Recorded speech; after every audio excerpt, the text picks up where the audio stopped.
Hi guys. I made a paid service in Telegram where you will find a great collection of fanfiction audiobooks organized and regularly updated. What you get? An unlimited access to the full audiobook library. New fanfiction audiobooks added regularly. You can play audios directly from Telegram anytime. Joining our service is available through a monthly subscription of $5. You can pay using PayPal or Ko-fi. So what are you waiting for? Send me a message on Telegram or Discord. I will provide the payment details. After the payment is confirmed, you will receive access to the private Telegram channel containing all audiobooks. If you enjoy fanfiction and prefer listening instead of reading, this library is made for you. Message me anytime to join. Page 26. Under the cover of the poisonous fog, Chiba produced a specially made kunao, the handle of which was wrapped with some transparent powder. Watch out, another hidden weapon. A Konoha ninja shouted. Another poison sack came flying at Chiba. He seized the opportunity and threw his kunao straight at the poison sack in midair. Bang! The poison sack exploded, and with Chiba's addition, a purple mushroom cloud instantly bloomed, covering an area 2 or 3 times larger than before. Holy crap, that's some serious force. Even the IWA ninja who released the poison sack was stunned by the rising mushroom cloud. No, are you Tsunagakure people crazy? You invented this thing just to make enemies indiscriminate and perish together, right? The IWA ninja were unaware that the poisonous fog was merely intimidating in reality. Its toxicity had been greatly diluted, to the point of being negligible. Cough cough, help, I'm going to die, cough cough. Under Chiba's precise strike, the portly communications officer was also enveloped in the poisonous fog. He coughed violently and frantically begged for help from those around him, completely unaware that he was not poisoned at all. Whoosh! In his panic, he didn't even notice that a shuriken was flying silently along the ground, instantly slicing past his exposed ankle. Puff! Another corpse was added to the battlefield, like a drop of water falling into a river, without even causing a ripple. He really is just an idiot. Chiba shook his head inwardly before feigning panic and running out of the poisonous fog, reuniting with Kasuke and Noeke. Look, it's those 3 people. Kill them, and bring their heads back for the bounty. As the battlefield grew increasingly chaotic, more and more IWA ninja rushed to the rear of Konoha. When they saw the faces of Chiba and the other 2, their eyes lit up instantly. A bounty of several million taels is a considerable income even for a jonin. You'd better see if you have the ability to take my head. Rope Tree yelled. Chiba, while stabbing someone in the heart, painfully questioned, I didn't want to kill anyone. Why are you forcing me? Why are you forcing me? Old Master Gujia, on the other hand, was ruthless and taciturn, baring his teeth and snarling as he slaughtered indiscriminately. Despite their apparent weakness in front of Oniki, the 3 of them together are no match for ordinary IWA ninja. Clan leader, look, that guy named Chiba seems a bit strange. On another part of the battlefield, an Uchiha pointed at Chiba not far away and said to Fugaku, look at his footwork, doesn't it resemble that of our Uchiha clan? Oh. Upon hearing this, Fugaku looked at Chiba, his eyes flashing rapidly with 3 black tomo. Although Chiba had modified Shadow Dance Step and tried his best to conceal it, the Sharingan could still clearly capture the unique power trajectory of Shadow Dance Step. That's right, it is indeed my clan's Shadow Dance Step. After observing for a while, Fugaku nodded slightly and gave an affirmative answer. That's strange, how come he knows our clan's footwork? The Uchiha muttered in confusion. Naturally, it was learned from our Uchiha clan.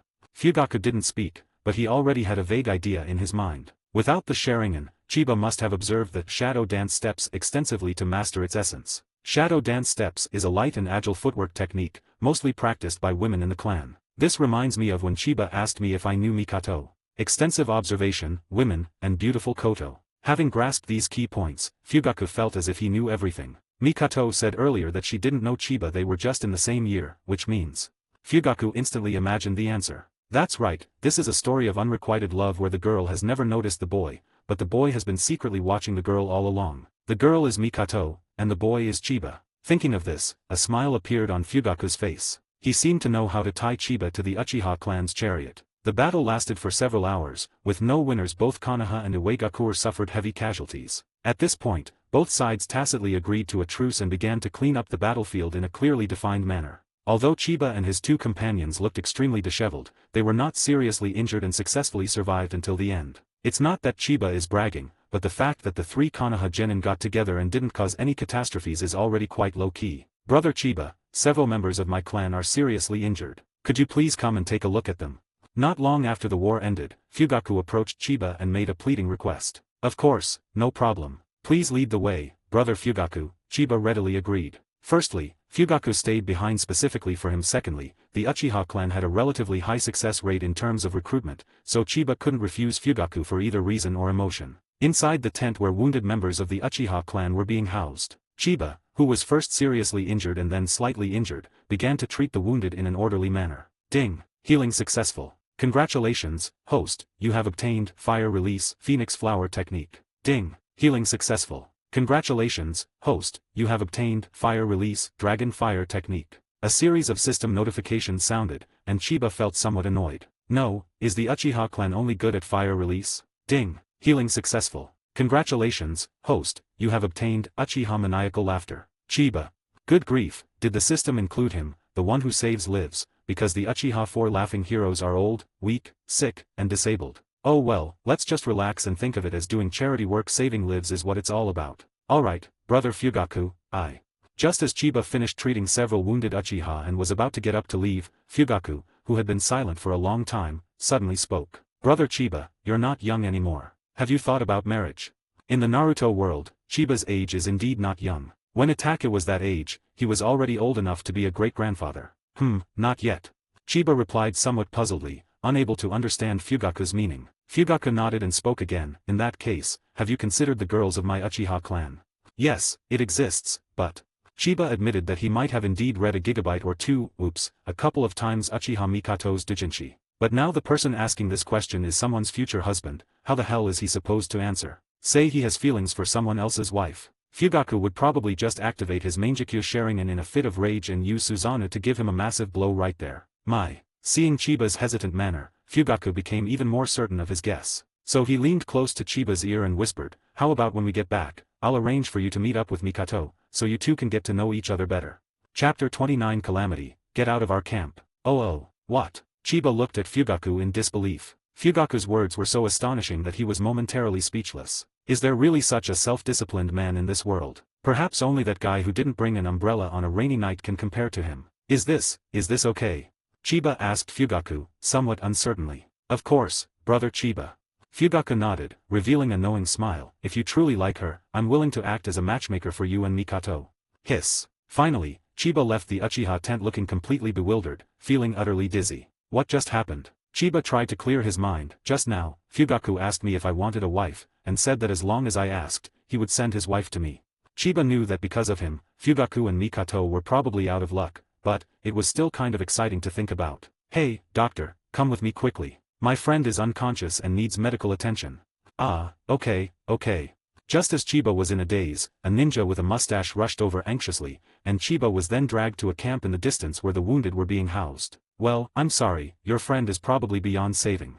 After some emergency treatment, Chiba shook his head and said apologetically. The guy in the bed was poisoned by 2 conflicting toxins, and missed the best time for rescue. The severe poisoning had already damaged his internal organs. Page 27. After all, not everyone has the physique of the Senju or Uchiha, who can withstand even fatal wounds for 3 days and 3 nights. It's a miracle that this guy was able to hold on until he arrived. Quack doctor.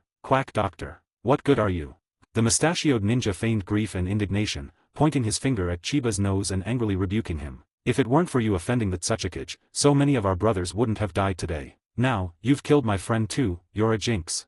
The mustachioed ninja's voice was loud, immediately attracting the attention of many nearby ninjas, whose gazes toward Chiba became hostile. They all had relatives and comrades who died in today's battle, and they were filled with anger with nowhere to vent it. Chiba's presence instantly became a perfect outlet for their frustration. Even though they know that a war between them and Uegakure would break out even without Chiba, they would still subconsciously take their anger out on Chiba. That's human nature. You jinx. You're not welcome in our camp. Get out. The mustachioed ninja yelled, his anger escalating. The other Konoha ninjas remained silent, but they quietly walked behind the mustachioed ninja and stood there, coldly staring at Chiba. Your friend's situation is not optimistic to begin with, and I have done my best, Chiba tried to explain. But the mustachioed ninja wouldn't listen to a word and angrily interrupted Chiba. You're talking nonsense. My friend was perfectly fine just now. It's you bastard, who ruined him. It was fine just now. Chiba frowned slightly. He glanced at the wounded man on the bed who had already breathed his last, then at the mustachioed ninja, and his furrowed brows gradually relaxed. This was a premeditated act of violence against a medical professional. Chiba had already sensed that something was wrong. The Uchiha clan's camp is quite far from here, and it's impossible that there wasn't a single medical ninja along the way. The enemy was after him from the very beginning. There were already quite a few people in the camp who had complaints about me, and this guy's mudslinging was quite clever. I need to find a way to distance myself from him quickly, otherwise. After a moment of contemplation, Chiba feigned exasperation and said, "Impossible. My medical skills are absolutely flawless. Your friend just developed very serious symptoms. It's definitely because you weren't there to take care of him the whole time that he missed the best opportunity for rescue." As soon as Chiba said this, before the mustachioed ninja could even speak, the Konoha ninjas behind him couldn't hold back any longer. What? This little doctor is lying through his teeth. Ren Sanlang was clearly with his friend the whole time, and only went out to look for a doctor when no one came. Heh, what are you still saying to him? Can't you see that this kid is already furious? He's obviously making things up and trying to shift the blame onto someone else. His medical skills are terrible, and his character is terrible too. Why should we protect someone like that? I really feel sorry for the brothers who sacrificed their lives. One by one, the Konoha ninjas stood on their moral high ground, pointing fingers at Chiba. Did you hear that? The mustachioed ninja spread his arms and sneered, "I was with my friend the whole time, everyone in the tent can testify. Now what do you have to say?" "That would be strange." Chiba feigned doubt and asked, "Your friend is suffering from 2 types of toxins and is experiencing acute organ failure. You've been with your friend the whole time, didn't you notice anything unusual?" Before the mustachioed ninja could speak, Chiba continued. "What's even stranger is that if your friend was poisoned by both of these poisons on the battlefield, he shouldn't have survived until now, unless one of the poisons was just administered. You were with your friend the whole time, did you see anyone suspicious approach?" Chiba asked. "Was one of the poisons just administered? Judging from what the doctor said, could it be that?" In an instant, the Konoha ninjas looked at the mustachioed man with strange expressions. "You're talking nonsense. You mean I poisoned my friend?" The mustachioed ninja blushed with rage. "In the entire camp, everyone knows how much I care for my friends. It's clearly your own medical skills that are lacking, yet you're trying to shift the blame. So many people have died in our camp today, all because of you." The mustachioed man emphasized once again. Hiss. Seeing the two facing off, the Konoha ninja watching were somewhat unsure of what to do. "By the way, that guy said before that this Chiba guy's medical skills seem pretty good. Ren Sanlang and his friend have a very close relationship. They are so close that they are like one person, and they even have the same person as their partner." Okay, stop pretending. Looking at the grief-stricken man with the mustache, Chiba said calmly, "You just poisoned your friend with an incurable poison, and then summoned me, hoping to make your friend die by my hand. But you, with your limited knowledge of toxicology, don't realize that if your friend were to be poisoned by both of these poisons at the same time, there would be no way he could have survived the battlefield." Seeing the mustachioed man's eagerness to explain, Chiba simply shut him up. "Don't rush to speak. If you insist that my medical skills are inadequate, then go find another doctor, and he will give the same answer." At this moment, a hint of panic finally appeared on the mustachioed ninja's face. "Admit it, from the very beginning, your goal was to kick me out of the camp." Before the mustachioed man could react, Chiba pressed his advantage, saying, "Based on your motives, I reasonably suspect that you are an inside agent planted in Konoha by Uegakure." "I see." One of the communications team members looked enlightened. "I just remembered, it was Ren Saburo who kept urging us to lure Chiba and the others back. It's so funny." Ren Sanlang had regained his composure and said coldly, "It's clearly your own lack of medical skills that's causing this, yet you're trying to turn the tables on me. Everyone knows that your medical team is united, so finding someone to cover up your mistakes wouldn't be difficult for you. I, Ren Saburo, have served diligently in Konoha for so many years. How could you possibly slander me with just a few words? Don't all of you here know me better than an outsider like you?" Ren Saburo cleverly defused Chiba's offensive with just 2 sentences. First, he eliminated the fairness of the medical ninjas, and second, he played the emotional card, once again bringing most of the Konoha ninjas back to his side. In an instant, many more Konoha ninjas glared angrily at Chiba, feeling that they had been deceived by him. "That's right, I was the mole. So what if you guessed it?" Looking at Chiba, who stood alone in the same spot, rejected by everyone, a hint of mockery flashed in Renzaburo's eyes. "I disposed of the poison long ago. Without evidence, what can you do to me?" Chapter 30. Could it be that Lady Tsunade? "You're so confident because you think I can't prove you poisoned me, right?" Facing Ren Sanlang's teasing gaze, Chiba calmly spoke. If what he had just guessed was merely speculation, he was now 100% certain that the guy in front of him was Uegakure's mole. With such strong on-the-spot reaction ability, who would believe that he wasn't a professionally trained spy? These baseless accusations are nothing but your own imagination. Ren Sanlang sneered, determined to deny everything. "Oh, really?" Chiba smiled as well. "I have some knowledge of toxicology. What you used is a type of poison called collagen, a liquid, pale yellow, odorless substance that is lethal simply by being applied to the skin." Chiba stared into Renzaburo's eyes and said these words, intending to use these truths to make the other party believe his following lies. As expected, Renzaburo's expression changed slightly, because Chiba actually revealed the poison he used. This poison is volatile in the air and turns blue when it comes into contact with alcohol. Chiba didn't give Rin Saburo time to think. He took out a bottle of alcohol from the medical kit, slowly unscrewed the cap, and said, "Whether you poisoned him or not, and whether there are any toxins left on your hands, we'll know as soon as we test it." Boom. Ren Saburo's brain went blank on the spot. He didn't know whether Chiba was telling the truth or not, and he needed time to analyze Chiba's words. Oops. Those present were all seasoned ninjas, and Renzaburo's subconscious hesitation had already given him away. When Renzaburo realized something was wrong, the Konoha ninjas around him had already drawn their weapons and rushed towards him. Damn it. Faced with the swarm of muscular men, Ren Sanlang was completely powerless to resist and was instantly pinned to the ground. "How did you know that?" Ren Sanlang's face was contorted with bulging veins as he struggled to raise his head and intermittently questioned Chiba. According to their intelligence, Chiba had hardly ever come into contact with Tsunagakure's poisons, so why was Chiba so knowledgeable about Tsunagakure's toxicology? Ren Sanlang was ruined by this very thing, so he wanted to get to the bottom of it. "I'm leaving the person in your care. Now I want to leave. Could you please make way for me?" However, Chiba completely ignored Renzaburo and addressed the group of Konoha ninja blocking the tent entrance. "Chiba, answer me." Ren Sanlang on the ground struggled frantically. Sometimes, ignoring someone is more damaging to their mental health than insults or ridicule. Chiba's complete disregard was like rubbing his dignity, Renzaburo's, into the floor, just like his face was being pressed to the floor. "I'm sorry, young man Chiba, we were just now." Yes, we were just confused for a moment and were misled by someone. Don't take it to heart."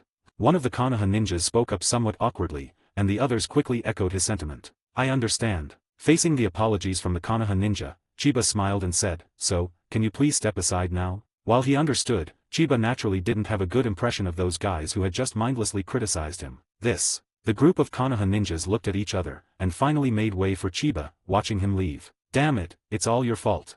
Seeing the boy's lonely figure, a Konoha ninja was filled with shame and kicked Ren Saburo hard again. Page 28. He felt so ashamed of himself for misunderstanding such an honest child. He felt he should slap himself twice when he woke up at night. "Return to your own tent." Chiba, with a grave expression, told Noeke and Kasuke what had just happened. "Who knows how many spies Uegakure has? This place is no longer safe. We need to move as soon as possible," Chiba said, frowning. After a moment of contemplation, Kasuke slowly nodded. "I agree with you, Chiba, but with just the three of us, what if we encounter Uegakure pursuers on the way?" "I've also considered this issue, Kasuke-senpai. I plan to have Brother Fugaku lead the team to cover our retreat," Chiba replied. "Even if Uegakure is incredibly powerful, it's impossible for them to infiltrate the Uchiha clan, right? Here's a joke, the Uchiha clan are known for their humility and approachability, making it easy for even those not from the same clan to integrate with them. This will leave me in debt to Fugaku, and I wonder if he'll pressure me and Mikato. Ugh, this is really troublesome." After discussing it with Kasuke, Chiba suddenly felt something was wrong, as if someone was missing from the tent. "No, Noeke, you left your sound card at home."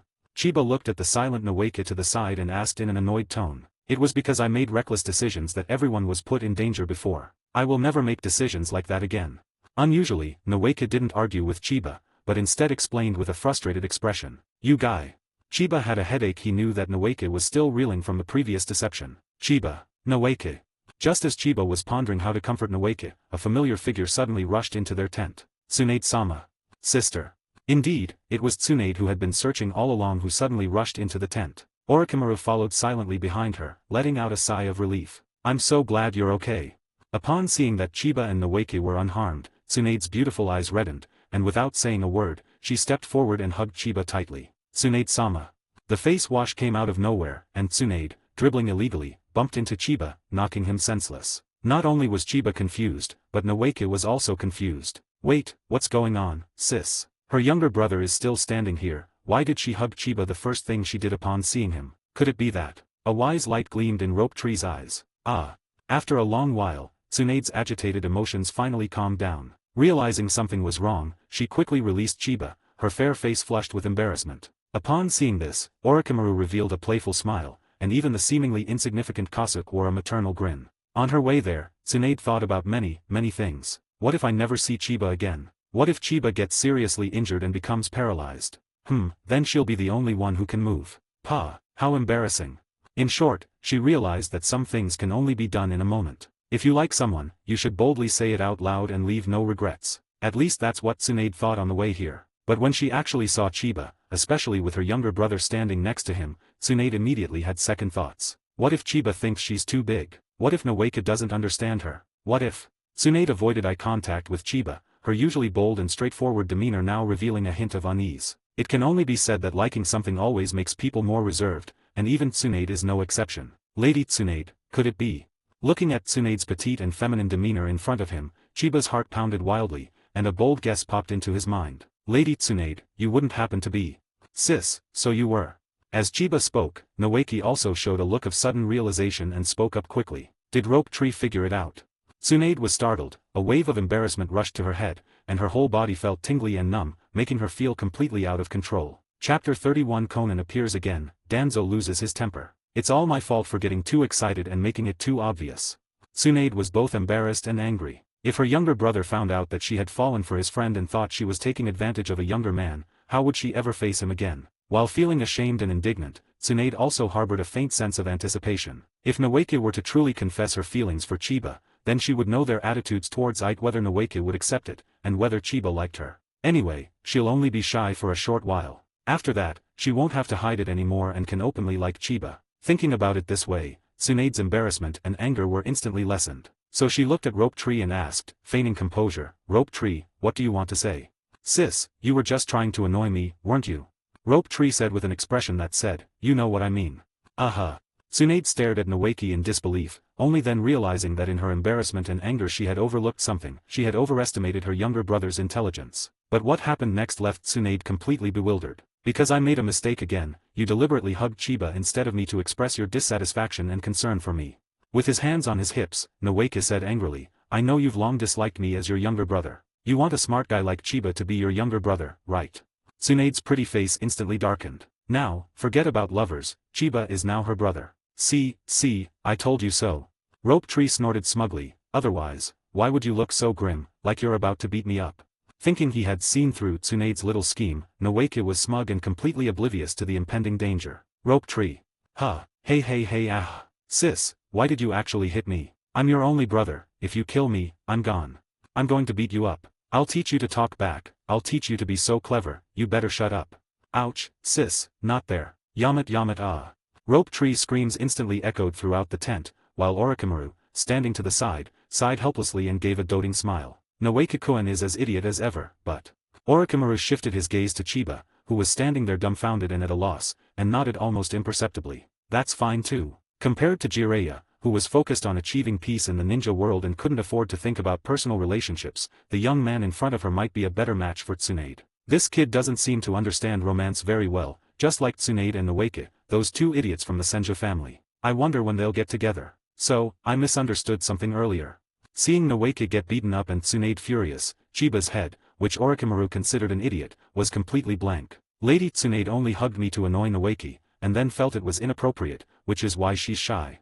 After realizing the logic was consistent, Chiba felt a little disappointed. He had thought that Lady Tsunade liked him. But then again, Chiba felt somewhat relieved. Luckily, Noeki interrupted him in time, otherwise if he had asked in public, does Tsunade like him, he might be the one getting beaten up now. Good brother, thank you for taking the blame for me. You're my source of pride.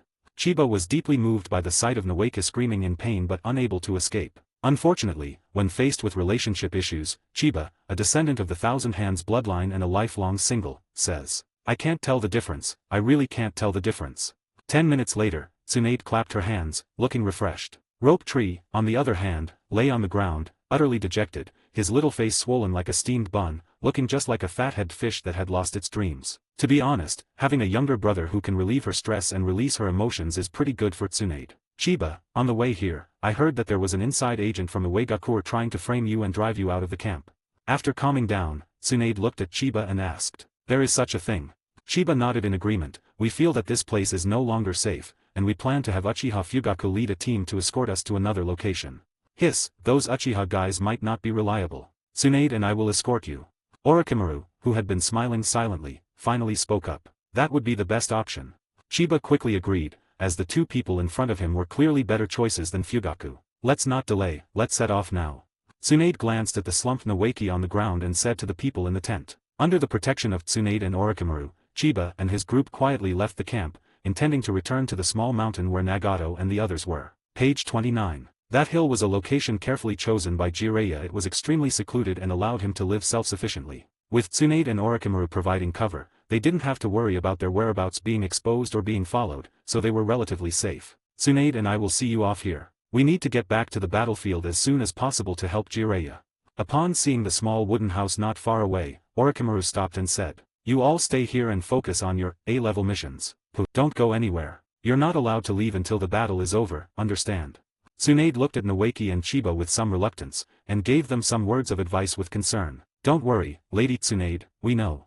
Naoki, sulking, ignored Tsunade, and Chiba responded helplessly. "It's strange, because Lady Tsunade seems to treat this unreliable guy, Naoki, like a child." In reality, Chiba was more than happy to stay in one place and wait for the end of the Ninja World War. If he could return to the village now, he would have gone straight back to Konoha. After Tsunade and Orochimaru left, Chiba and his two companions returned to the familiar cabin once again. "Chiba and I, Naoki and I, Kasuke-senpai, you're back." Upon seeing the three of them, the three little ones greeted them with great joy. Konan buried her face in Chiba's arms. "Brother Chiba, Minami misses you so much." "Hee, I miss you guys too." Chiba chuckled and ruffled Konan's hair. He had been longing for the rewards on Nagato and the other two. Just thinking about how she would have to exhaust herself dealing with and satisfying Nana's needs every night made Chiba feel a little tired. "Then I'll use this time to calm down and improve my skills," Chiba thought to himself. The system rewarded him with many skills, and he felt that he also needed to spend time integrating these rewards and improving his strength, so that he could not rely too much on the system. He plans to use his perfect chakra control to try to combine the fire and earth chakra nature transformations to develop a bloodline limit, lava release. Of course, Chiba also wants to get the rewards from Nagato and the other two. It would be stupid not to use the system. I wonder what kind of reward I'll get this time. At least give me a rare skill. Chiba was very excited. Konoha, Umbu. In the dimly lit hall, a figure draped in white robes sat on a high platform, his expression shifting between light and shadow, lost in thought. A master strategist, awe-inspiring to command the entire army, the qualities of a Hokage. After a long pause, the figure slowly spoke. "Oniki is trying to use my sword, Shimura Danzo, to kill someone. What do you think?" Danzo Shimura's voice echoed in the hall, but none of the root ninjas kneeling in neat rows below dared to speak, each one silent as if trembling with fear. "Humph, a bunch of mute people." Danzo snorted coldly and turned to look at the woman kneeling on one knee in front of him. "Priestess, do you have any other information to report?" "That's all, Lord Danzo." Nono replied expressionlessly after a moment of silence. She did not reveal the information that all three ninjas had their eyes on Chiba's talent. She didn't want a sunny child like Chiba to be targeted by Danzo Shimura, falling into darkness like her and being unable to escape. The three legendary ninja wouldn't spread this around, and neither would Kasuke or Naoki. Shimura Danzo probably wouldn't be able to find out about it through any other channels. "Okay, back off." Danzo waved his hand at Nanu. "I've assigned you a new mission. Get ready and set off." "Yes, Lord Danzo." Nono replied through gritted teeth, her knuckles turning white as she clenched her fists. "You may all leave. I wish to have some peace and quiet." After driving everyone away, Danzo angrily crumpled the intelligence report in his hand into a ball and threw it heavily on the ground. "What a fine Sakumo Heitake. You command respect and win the hearts of the people on the battlefield, gaining the support of powerful clans like the Uchiha and Nara. Are you, Heitake Sakumo, trying to take the Hokage position from me?" Bang! Danzo used so much force that he crushed the seat handles into dust. "Sakumo Heitake, you'd better not block my way, or else." A sinister glint flashed in Danzo's eyes. He has already done too many things he shouldn't have done in order to become Hokage, so one or two more wouldn't matter. Chapter 32 An amazing reward. Chiba can fly. Time flies when you're focused on something, and this is exactly what happened to Chiba, who poured all his energy into Minami. "Chiba and you're so fast. You can't finish again." "Sigh, Shao Nan, I've given you everything I can. I really can't squeeze out a single drop more." Before we knew it, 3 months had passed. Faced with the exceptionally talented Konan, who was eager to learn every night, Chiba vowed that he really had no more medical ninjutsu he could teach her. "Well, alright then, I'll let you off the hook for tonight, Chiba and Minami will come find you again tomorrow night." Hee looking at Chiba's terrified face, Konan covered her mouth and chuckled, laughing like a cunning little fox. "You little brat, you dare to fool even me." Seeing Konan smirking, Chiba realized he had been tricked by a little kid. He was so angry that he picked Konan up and started slapping her bottom repeatedly. No, brother Chiba, Shao Nan knows she was wrong." Shao Nan's face turned red as she begged for forgiveness. Ding, healing successful. "Congratulations, host, you have obtained paper dance." At that moment, a system notification suddenly sounded, and Chiba's body froze on the spot, completely dumbfounded. WTF?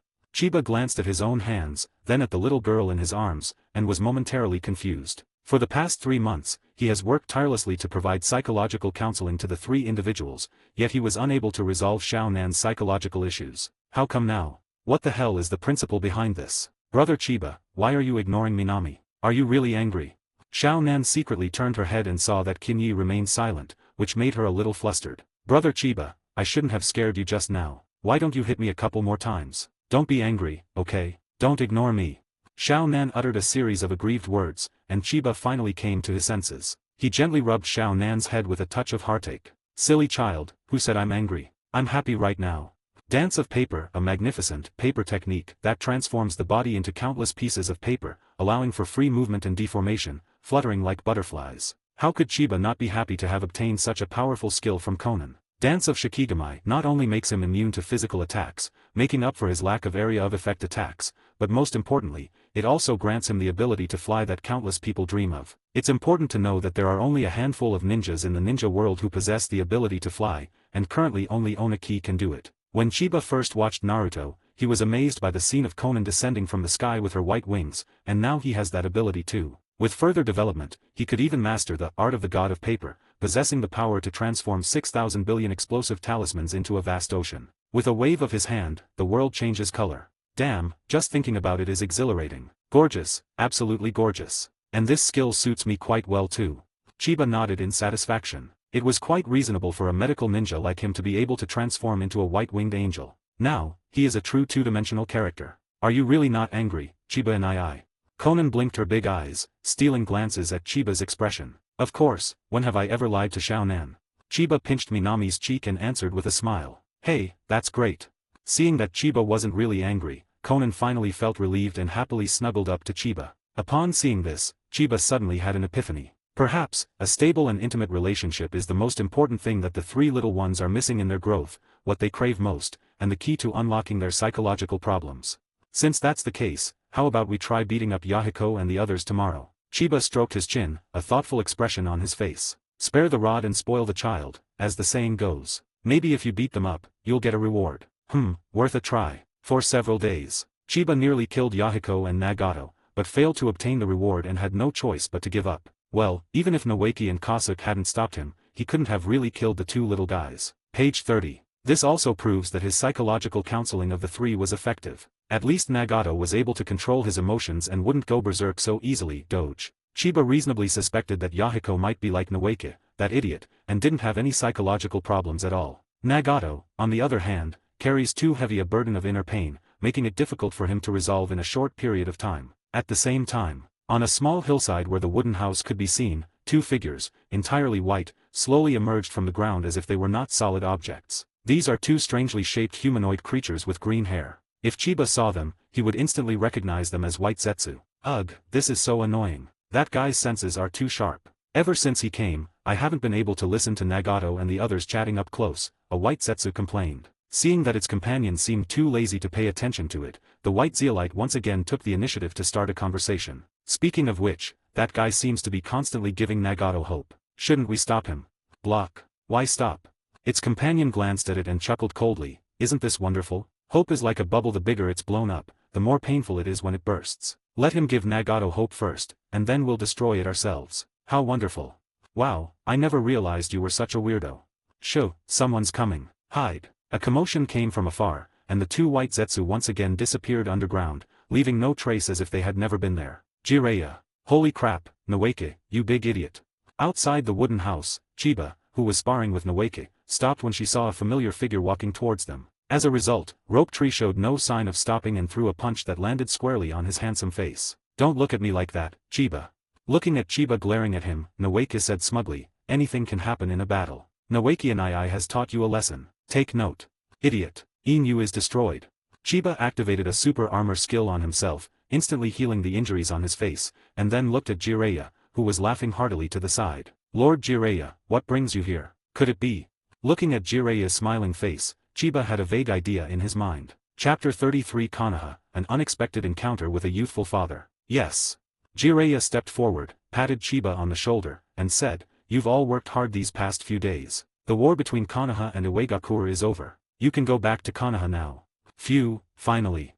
Hearing Jiraiya's words, Chiba breathed a sigh of relief. With the end of the conflict between Uegakure and Konoha, the Second Shinobi World War has come to a complete close, and the shinobi world is about to usher in several years of peace, allowing him to quietly develop his strength. But just then, Jiraiya suddenly changed the subject and said, "Don't be too happy yet, I have some bad news to tell you."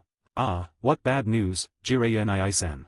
Nawaka leaned closer and asked somewhat nervously. "Oniki has put a bounty on the three of you at the gold exchange. Your bounty and Kasuke's bounty are both 5 million ryo, and Chiba's bounty is half of yours." Pfft. Upon hearing Jiraiya's words, Nawaka's worries vanished instantly, and he burst out laughing. "Chiba, you worthless piece of trash, you idiot, ha ha ha. Damn it, rope tree." Chiba was somewhat frustrated, but he couldn't refute it. He really did seem worthless, with a bounty of less than 0.1 asuma. Oh well, let's look on the bright side. This is his first step on the grand line. Ah, are Chiba and I and the others leaving? At this moment, the three little ones returned from fishing with Kasuke. Upon hearing the news that Chiba and the others were leaving, they immediately showed expressions of reluctance and attachment. Having spent so much time together, they have already formed a bond, especially towards Chiba, their psychologist, with whom the three little ones share a particularly special and profound affection. Chiba felt that if Nagato were to go down the path of crime again, he would definitely be among the 6 paths of pain, probably either the animal path or the human path. That works too. I've gone from a character who never appeared in the original story to a minor character with screen time, Chiba thought to himself. Brother Chiba, will we ever meet again? Xiao Nan tugged at Chiba's sleeve, tears welling up in her eyes. Of course I will, don't cry, Xiao Nan. Chiba knelt down and wiped Conan's eyes, saying, when you grow up a bit more, you'll both become great figures in the ninja world, and then we'll have plenty of opportunities to meet. Brother Chiba, you have to keep your word. I'll come find you when Minami grows up. Xiao Nan's tears flowed uncontrollably, and she finally couldn't hold back anymore and threw herself into Chiba's arms and cried. Damn, I'm getting old, and bricks easily get into my eyes. Rope Tree said, rubbing his eyes and sounding like he was about to cry. Kasuke. Do you want to listen to what you are saying? Brother Rope Tree, I will always remember your voice and smile. Rest in peace, I will miss you. Yahiko cried out. Nagato walked up to Kasuke and whispered, Kasuke-senpai, please take good care of yourself when you get back. Keep warm and don't let your back get cold again. Bye now. Under the tearful gaze of the three little ones, Chiba and his companions walked further and further away. Guided by Jiraiya, Chiba and his group found the nearest Konoha squad and joined the main force on their journey back to the Land of Fire. A month later, in the home of Chiba in Konoha. Phew, after resting for so long, I'm finally feeling a bit better. After letting out a long sigh of relief, Chiba, who had been lying in bed for a full week, finally decided to go out and get some exercise. Click. Chiba opened a hidden compartment under the floor and took out a small box. Inside the box lay 10 silver notes worth 500,000 taels of silver. This 5 million taels was the kickback that Mito Mangetsu had previously sent to him. How much should I take? Chiba took out 2 silver notes, hesitated for a moment, then put one back, and finally left with 500,000 taels. Chiba's destination was the Noera family. Now that the war was over, he planned to visit the orphan children of the Noera guild leader. The war had just ended, and the streets of Konoha were not bustling. In fact, they were rather desolate. The villagers were all in a hurry and hardly lingered on the streets. My lord, please give me another chance. I promise I won't mess up the mission again. Forget it, don't beg me. I'm begging you, just leave now. Our team doesn't welcome you. Go mess with other teams instead. As Chiba walked down the street, he was suddenly drawn to the sound of an argument at a street corner. As a Chinese person who loves to watch the excitement, Qin Yi immediately and quietly went over. In the corner, a middle-aged man with black hair, wearing a green bodysuit and a yellow scarf, was bowing repeatedly to a young ninja. That energetic outfit, it's Might Guy. Might Guy's father. Chiba, who was secretly observing, looked surprised. He hadn't expected that his stroll would lead him to encounter such an extraordinary person. Sir, please, I really need this mission. My son is about to start school, I need. Might Guy clasped his hands together, disregarding his dignity, and pleaded with the young ninja who was more than 10 years younger than him. Get lost. What you need is none of my business. The young ninja in front of Might Guy had lost his patience and snapped at him impatiently. I was an idiot to let a brainless freak like you join the team. Not only did I not earn any commission, but I also had to pay out of my own pocket to compensate for the losses suffered by the caravan. If you don't get out of here, I don't care if you're rich or poor, I'll send you straight to the Konoha police department and tell those Uchiha bastards. He was met with a merciless rebuke from the young ninja. Matt Day was pale. He bowed and saluted repeatedly, but the other party was not grateful and impatiently pushed him away. Get lost, stop nagging me. Don't bother me again, or I'll make sure you can't stay in Konoha. After leaving a message, the young ninja strode away, leaving Might Guy standing there, bewildered and lost. Might Guy was a civilian who joined Konoha during the war. He was not well educated and did not know ninjutsu, he only had brute strength. Therefore, he could not pass the Chunin exams and became a perennial genin ridiculed by many ninjas. As a genin who was unwanted and couldn't get good missions, Might Guy could only take on manual labor jobs, such as finding cats and dogs for people or carrying heavy objects, just to make ends meet. But now, his son Might Guy is about to start school, and if he can't afford the high fees, his son will have to sign a contract of servitude with Konoha. Matt Daly will not allow this to happen. But how could a penniless and incompetent ninja possibly scrape together such exorbitant tuition fees? Kai, what should I do?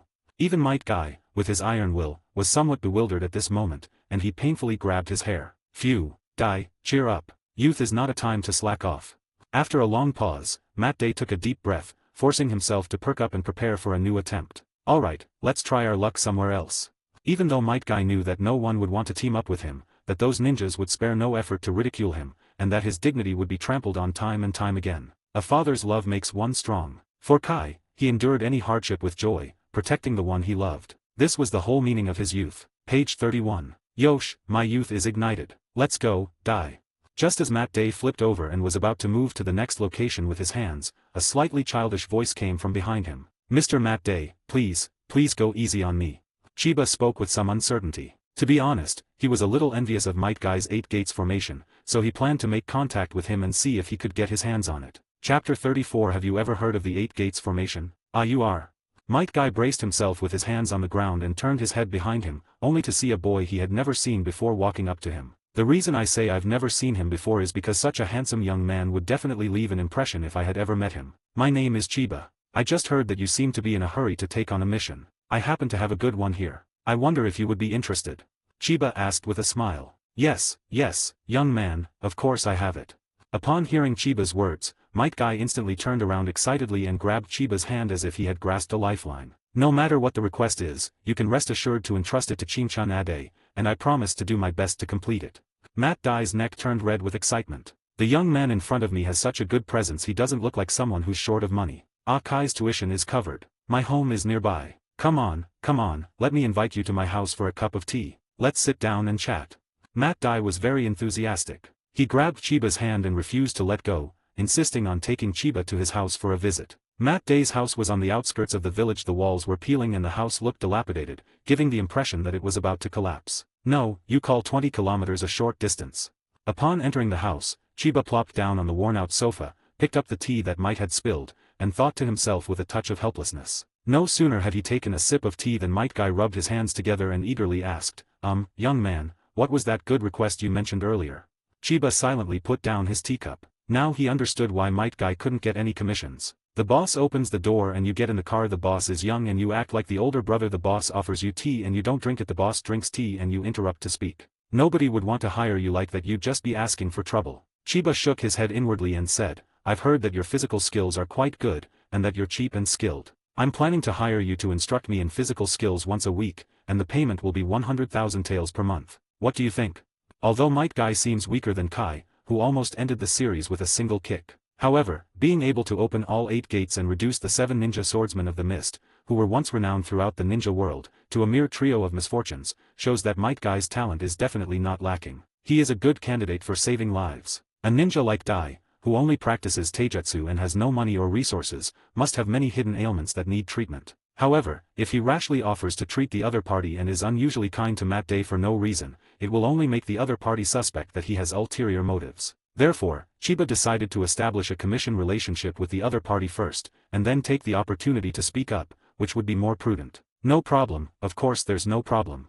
Upon hearing that the reward was 100,000 taels, Matt's eyes lit up, and he agreed on the spot without any objection. Seeing this, Chiba chuckled to himself and didn't rush to speak, but instead started chatting with Might Guy. After a while, Chiba casually mentioned it. Senior Dai, I am actually a medical ninja. I think you have a minor health problem. Would you like me to take a look?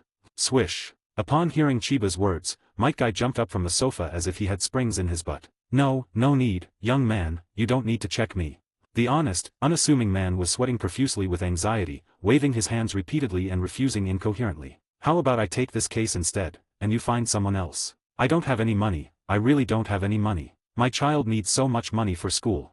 Might Guy knew that a medical ninja like Chiba would charge a lot of money for a full set of examinations and detailed treatment tailored to his individual condition. He might not only fail to receive the reward of 100,000 taels, but he might also have to pay out a lot more after the other party finishes the inspection. Ah Dai, you're so naive. What job could be so good? Even if it were, it wouldn't be for a perennial genin like you. Matt Day was filled with remorse. He had come to believe that Chiba was the kind of unscrupulous doctor who deliberately used tricks to deceive people into undergoing treatment and charging exorbitant medical fees. Having wasted half a day, he had no choice but to accept his bad luck and wanted to get Chiba out of there as soon as possible. Senior Dai, please don't misunderstand, it's not what you think. Chiba saw through Might Guy's thoughts and, feeling a pang of sadness, quickly began to explain. I'm not a scammer. To be honest, I'm not short of money. I just get itchy when I see potential patients and want to accumulate more experience and practice. How about this? I'll examine and treat you, and you can charge me less. This way, I'll get some practice, and you can eliminate some potential health problems. It's a win-win situation for both of us, Kinyi said. After hearing Chiba's words, Might Guy asked somewhat uncertainly, I'm just reducing your fee, is that all the medical expenses? To be honest, Matt Day knew he had many health problems, but in order to save money, he couldn't bear to see a doctor. After hearing what Chiba said, he was actually a little tempted. Come to think of it, if this young man were really trying to scam money, why would he target someone like him who clearly has no money? Is it because he's old? Or because he doesn't shower? Correct. Chiba nodded and said, if I wasn't afraid you'd misunderstand me as a fraud, I would have offered to treat you for free. I really enjoy treating people. That won't do, young man, we can't let you work for nothing. Matt Dai hurriedly waved his hand to refuse, and after hesitating for a moment, he gritted his teeth and said, I will only charge you 60,000 taels. Consider the remaining 40,000 taels as my medical expenses. Don't think it's too little. How could that be? It's settled then. Chiba smiled. Then please lie down first, and I'll examine you. It is good. Matt Day lay down as instructed. After their encounter, he instinctively felt that the young man in front of him was not a bad person. Sizzle sizzle sizzle. Chiba placed his hand on Might Guy's pressure points, and strands of chakra pierced into Guy's meridians as he began to examine Guy's condition. These hidden injuries are quite numerous. If they can be healed, the reward will be amazing. Chiba was somewhat excited and, without saying a word, began to treat Might Guy. As each hidden injury was repaired, a look of surprise appeared on Might Guy's face. At first, Dai was just trying it out. After all, Chiba looks so young, and he himself said that he needs patience to practice and accumulate experience, so how good can his medical skills be? But now, as the hidden and accumulated injuries in his body are cleared, Might Guy feels completely refreshed, as if he has become 10 years younger. Young man, your medical skills are truly amazing. I'm the one who's taking advantage of you. Matt Day couldn't help but exclaim that he was completely impressed by Chiba's medical skills. Chiba smiled without saying a word and continued the treatment. After an unknown amount of time, Chiba slowly withdrew his chakra, and the system notification sounded. Ding! Treatment successful. Congratulations, host, you have gained physical enhancement. At the same time, a warm current suddenly surged into Chiba's body, continuously strengthening his bones, meridians, and flesh. Ah, it's just physical enhancement. Chiba was somewhat disappointed. It wasn't that the physical enhancement reward was bad, but his initial expectation was to obtain the 8 gates, so he was inevitably a little disappointed. After all, once he mastered the 8 gates, it meant that he would have a chance to make a comeback in any situation, and he could prevent and defend against many methods that could suppress chakra. Sigh, I guess the higher the expectations, the greater the disappointment. Senior Dai, let's call it a day then. When you have time, just come find me at the address I gave you. Not receiving the reward he wanted, Chiba stood up and prepared to leave. Okay. Matt Day also stood up, but as soon as he stood up, he froze. While he was lying there, his sensations weren't as pronounced as they had been. But now, when he stands up, he feels light as a feather, as if he is standing on a cloud. He is incredibly agile, and his joints, which used to feel stiff and awkward when he moves, are now completely comfortable. This young man actually cured all the hidden ailments in his body. These hidden ailments had plagued Dai for many years. If he were to go to the hospital for treatment, let alone 400,000 taels, even 400,000 taels might not be enough to cure them. But now, Might Guy looked at Chiba with deep emotion, his eyes reddening. Young man, I, Might Guy, will definitely teach you taijutsu properly. Okay, then I'll leave it to Senior Dai. Chiba smiled, replying somewhat absent-mindedly. By the way, young man. Just as Chiba was about to push open the door and leave, Matt Day seemed to have made up his mind. He suddenly called out to Chiba and said in a low voice, have you ever heard of the 8 Gates Formation? Chapter 35 Opening the Door, No Era Orphan. Upon hearing the words 8 Gates Formation, Chiba froze in place, his heart pounding violently. In just a few short minutes, Chiba's mood was like a roller coaster, going up and down. I think I heard a senior mention that this is a kind of physical technique that stimulates human potential and allows people to unleash powerful strength in a short period of time. Page 32. After giving a perfunctory reply, Chiba looked at Matt Day with feigned ignorance and asked, Senior Dai, why did you suddenly bring up the 8 gates? Chiba appeared calm as he waited for Might Guy's answer, but his heart was pounding with excitement. Young man, since I have promised to teach you physical skills properly, I must keep my word. I plan to teach you the first gate of the 8 gates formation. Matt Day didn't understand any of the intricacies, he simply stated his position directly. Yes, that's great. Chiba was overjoyed. He never expected that he would not receive the 8 gates formation through the system rewards, but instead obtained the opportunity to master the 8 gates formation from Might Dai. This feeling of regaining what was lost, of finding a glimmer of hope after darkness, filled him with ecstasy. Although Might Guy only agreed to teach him the first gate, as long as he mastered the training methods and principles of the 8 gates, he could accumulate the remaining 7 gates through system rewards. But I didn't say anything, so why would Senior Dai offer to teach me the 8 gates?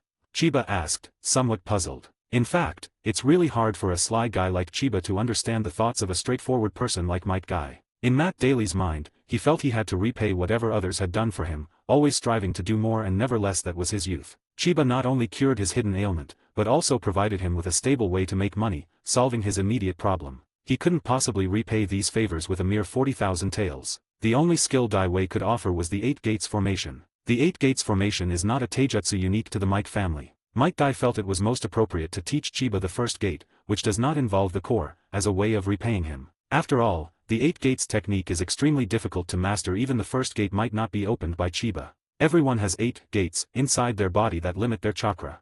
Chiba sat back down on the worn-out sofa, while Matt Day began to speak with a serious expression. The so-called 8 gates formation is about opening these gates to remove the restrictions on one's chakra, thereby unleashing taijutsu far exceeding one's own power. However, while gaining power, the user's body will also be damaged. Therefore, before opening the 8 gates, one needs to undergo extraordinary training to ensure that the body can withstand the load of opening the 8 gates. Chiba nodded repeatedly as he listened. He was familiar with this story. During the Chunin exams, Rock Lee couldn't resist using a cheat for 5 minutes, and as a result, his account was banned for 500 episodes. When talking about his area of expertise, Might Guy completely lost his usual restraint and freely introduced the key points of the 8 gates technique to Chiba. After explaining, Might Guy guided Chiba to search for the 8 gates within Chiba's body. Yes, it's the point on the left side of the brain where the most meridians converge. That's the first gate. You can try pushing that gate with your chakra and feel it. Over the next period of time, I will put you through rigorous physical training. Perhaps one day you will be able to open that door. Halfway through his sentence, Matt Dai suddenly realized something was amiss, fearing it might dampen Chiba's enthusiasm, so he quickly explained. Even the first gate is difficult to open, young man. Even for me back then, it took me several years. Boom. Before Might Guy could finish speaking, a violent surge of chakra suddenly erupted from Chiba's body, causing Guy's chin to freeze in midair, leaving him completely stunned. I think I accidentally pushed that door open. Chiba was also somewhat embarrassed. He simply followed Matt Day's instructions and tried it out, and to his surprise, he opened the first door with ease. He's still sitting on the sofa now. Honestly, he really didn't mean to embarrass Matt Damon. Senior Dai. Senior Dai. Chiba called out several times before Matt Dai came to his senses. He grabbed Chiba's hand and became so excited that he couldn't speak coherently. You opened all 8 gates in one go. Young man, would you be willing to become my disciple? I will teach you the complete 8 gates formation. To become an apprentice. Chiba was quite helpless upon hearing this. No, why does everyone want to take him as their disciple? No, what I mean is. Might Guy then realized that he, a perennial genin, was not qualified to be Chiba's teacher. His face flushed red instantly, and he hurriedly explained. What I mean is that you are a taijutsu prodigy. If you seriously train in taijutsu, you will definitely shine in the ninja world in the future. A martial arts prodigy? Perhaps, Chiba replied noncommittally. Come to think of it, the Thousand Hands bloodline, enhanced physique, and perfect chakra control are only the first gate of the 8 gates. It would be difficult for him not to learn it. After all that fuss, it was getting late. After agreeing on a time to meet again, Chiba got up to say goodbye. Before leaving, he ignored Matt Day's advice and insisted on leaving behind the silver note worth 500,000 taels. What a fine young man. Might Guy clutched the silver note in his hand, watching Chiba's departing figure, and was moved to tears. Although Chiba said he didn't lack money, it's easy to imagine how difficult it would be for someone so young to save up 500,000 taels. Chiba, upon hearing that he was in trouble, insisted on paying his tuition in advance and gave him her hard-earned savings. Young man, your great kindness and virtue will be forever etched in our hearts. We, the Matt family, will never forget it.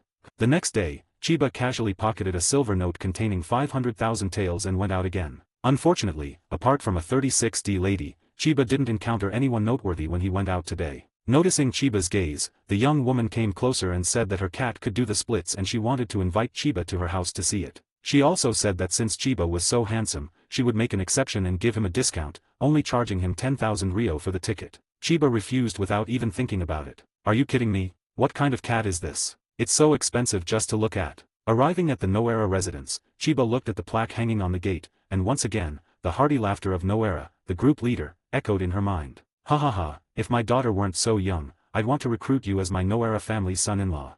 You brat, stop being so wishy-washy. We can talk about it when we get back to the village. Team leader Noera, you broke your promise. Chiba rubbed his swollen cheeks and muttered to himself. Although he always called Hiroshi Noera team leader, he had been following Hiroshi Noera ever since he joined the medical team, and Hiroshi Noera had always taken good care of him. In Chiba's mind, Hiroshi Noera was like a half-teacher to him. Dong dong dong. Suppressing her thoughts, Chiba took 2 steps forward and knocked on the Noera family's door. Coming right here, please wait a moment. A childish voice came from inside the house. Soon, the door opened, and a little girl who looked only 3 or 4 years old peeked out from behind it. The little girl had short brown hair, bright and cute dark brown eyes, and 2 long purple stripes on her chubby baby face. Upon seeing Chiba, the little girl spoke with some confusion. Hello, I'm Rin Noera. May I ask who you are? Regarding the timeline issue. Despite the difference in seniority, Yahiko, Obito, and the other 2 are only a year or 2 apart, while Minato is considerably older than them. Here are 2 points. 1. Obito died at the age of 13 in the Battle of Konobe Bridge, according to Kishimoto's The Book of Fighting. At most a year later, Yahiko died at the age of 15, according to Kishimoto's The Book of Battles. 2. At most 1 year later, Minato died from the Nine-Tails attack at the age of 24. This is from Kishimoto's The Book of Battle. Furthermore, in Kishimoto's Minato Densetsu, during the later stages of the Second Shinobi World War, Minato was already able to assist Jiraiya in directly confronting the 2 Jinchuriki of Uegakuren. You can roughly calculate the ages of these characters. There are many plot holes in this timeline. There is some artistic embellishment, but the timeline is generally based on Kishimoto's settings. List the current age for easier reading. 7-864-53-414. Chapter 36 The Most Unique Chunin Exam in History. The Noera group leader's daughter really is Noera Rin. Even though Chiba had already guessed it, he still couldn't help but feel a little dazed when he saw Noera Rin. Team leader Noera, I can't be your son-in-law. I'm afraid he'll bring back some dirt and scatter my ashes. But right now, Obito's probably just a little kid, right? I could take on 2 of him with 1 punch, haha. After making a few self-deprecating remarks, Chiba's mood improved somewhat. Currently, we are still in the final stages of the Second Shinobi World War. Rin Noera is about the same age as Yahiko, a year or 2 younger than Yahiko, and she hasn't started school yet. The same goes for Obito. Minato Namikaze was still developing the Light Will Rika Flying Whirlwind Jiraiya Double Shikimaru based on the tailed beast ball to protect Kushina, and had not yet become Master Minato. Hello, my name is Chiba. Chiba stopped daydreaming, forced a smile, and waved to Noera Rin. Chiba, that name sounds so familiar. Noera Rin looked thoughtful. After a while, she slapped her forehead and said, Brother Chiba, you're one of my father's team members, right? I've heard my father mention you. Team leader Noera mentioned me. Chiba was taken aback at first, then asked with some emotion, did team leader Noera mean that I am his most outstanding team member? Noera Rin shook her head and said seriously, no, my father said he has never raised such a stupid child before, and that you often make him very angry. Chiba. Seeing Chiba's silence, Noera Rin chuckled to herself, then began to ponder Chiba's intentions. Ahem, this is the money that Noharagumi-sensei entrusted to me before. Page 33. Chiba coughed twice tactically, then took out the 500,000 tael silver note from his pocket and handed it to Noera Rin. The team leader said that if he was unable to return to the village one day, he would help him transfer the money to his family. Now I am fulfilling that promise. Looking at the 500,000 taels of silver notes right in front of her, Noera Rin did not reach out her small hand to take them. He must have had a very good relationship with his father. After hesitating for a moment, Noera Rin raised her head and said with a pleading look in her eyes, Brother Chiba, this is too much money. I'm still young and can't manage it well. Could you please continue to hold on to it for me for now? If it's not too much trouble for you, when you're not busy, you can use this money to buy some daily necessities and come to see me from time to time, okay? All right. Looking at the pitiful group leader's daughter, Chiba simply couldn't refuse. Of course, when faced with pitiful little girls like Rin and Konan, Chiba simply treated them as his younger sisters and had no intention of harming them. After all, he doesn't like small tablets, he only likes big, beautiful older women with amazing figures who bounce when you poke them. Thank you, Chiba and I. Are you busy right now? If you're not, please come in and have a cup of tea before you leave. Ah, okay, then I'll trouble you, Lin. As evening approached, Chiba took his leave after staying at the Noera residence for a while. On the way, he ran into the girl from before again. She was wandering around the street alone, wearing a pair of fluffy cat ears on her head. Oh, so the cat that can do the splits refers to. Chiba was greatly shocked. To avoid succumbing to temptation, he quickly went home. Hey, Chiba. Just as Chiba was searching for his keys, a figure suddenly appeared behind him and gently patted him on the shoulder. Fuck. What? Chiba was so frightened that his heart almost stopped. He turned around abruptly and saw Tsunade standing with her hands behind her back, smiling at him. Tsunade, what brings you here? Is something the matter? Halfway through his sentence, Chiba seemed to remember something and suddenly changed his mind. Snapped. Tsunade's bright smile vanished instantly. Rope tree, you really deserve to die. I'll remember this beating for you. After silently suppressing the urge to punch someone, Tsunade smiled again, raising her voice and trying to make it sound gentler. What, can't I come to see you if there's nothing wrong? Of course.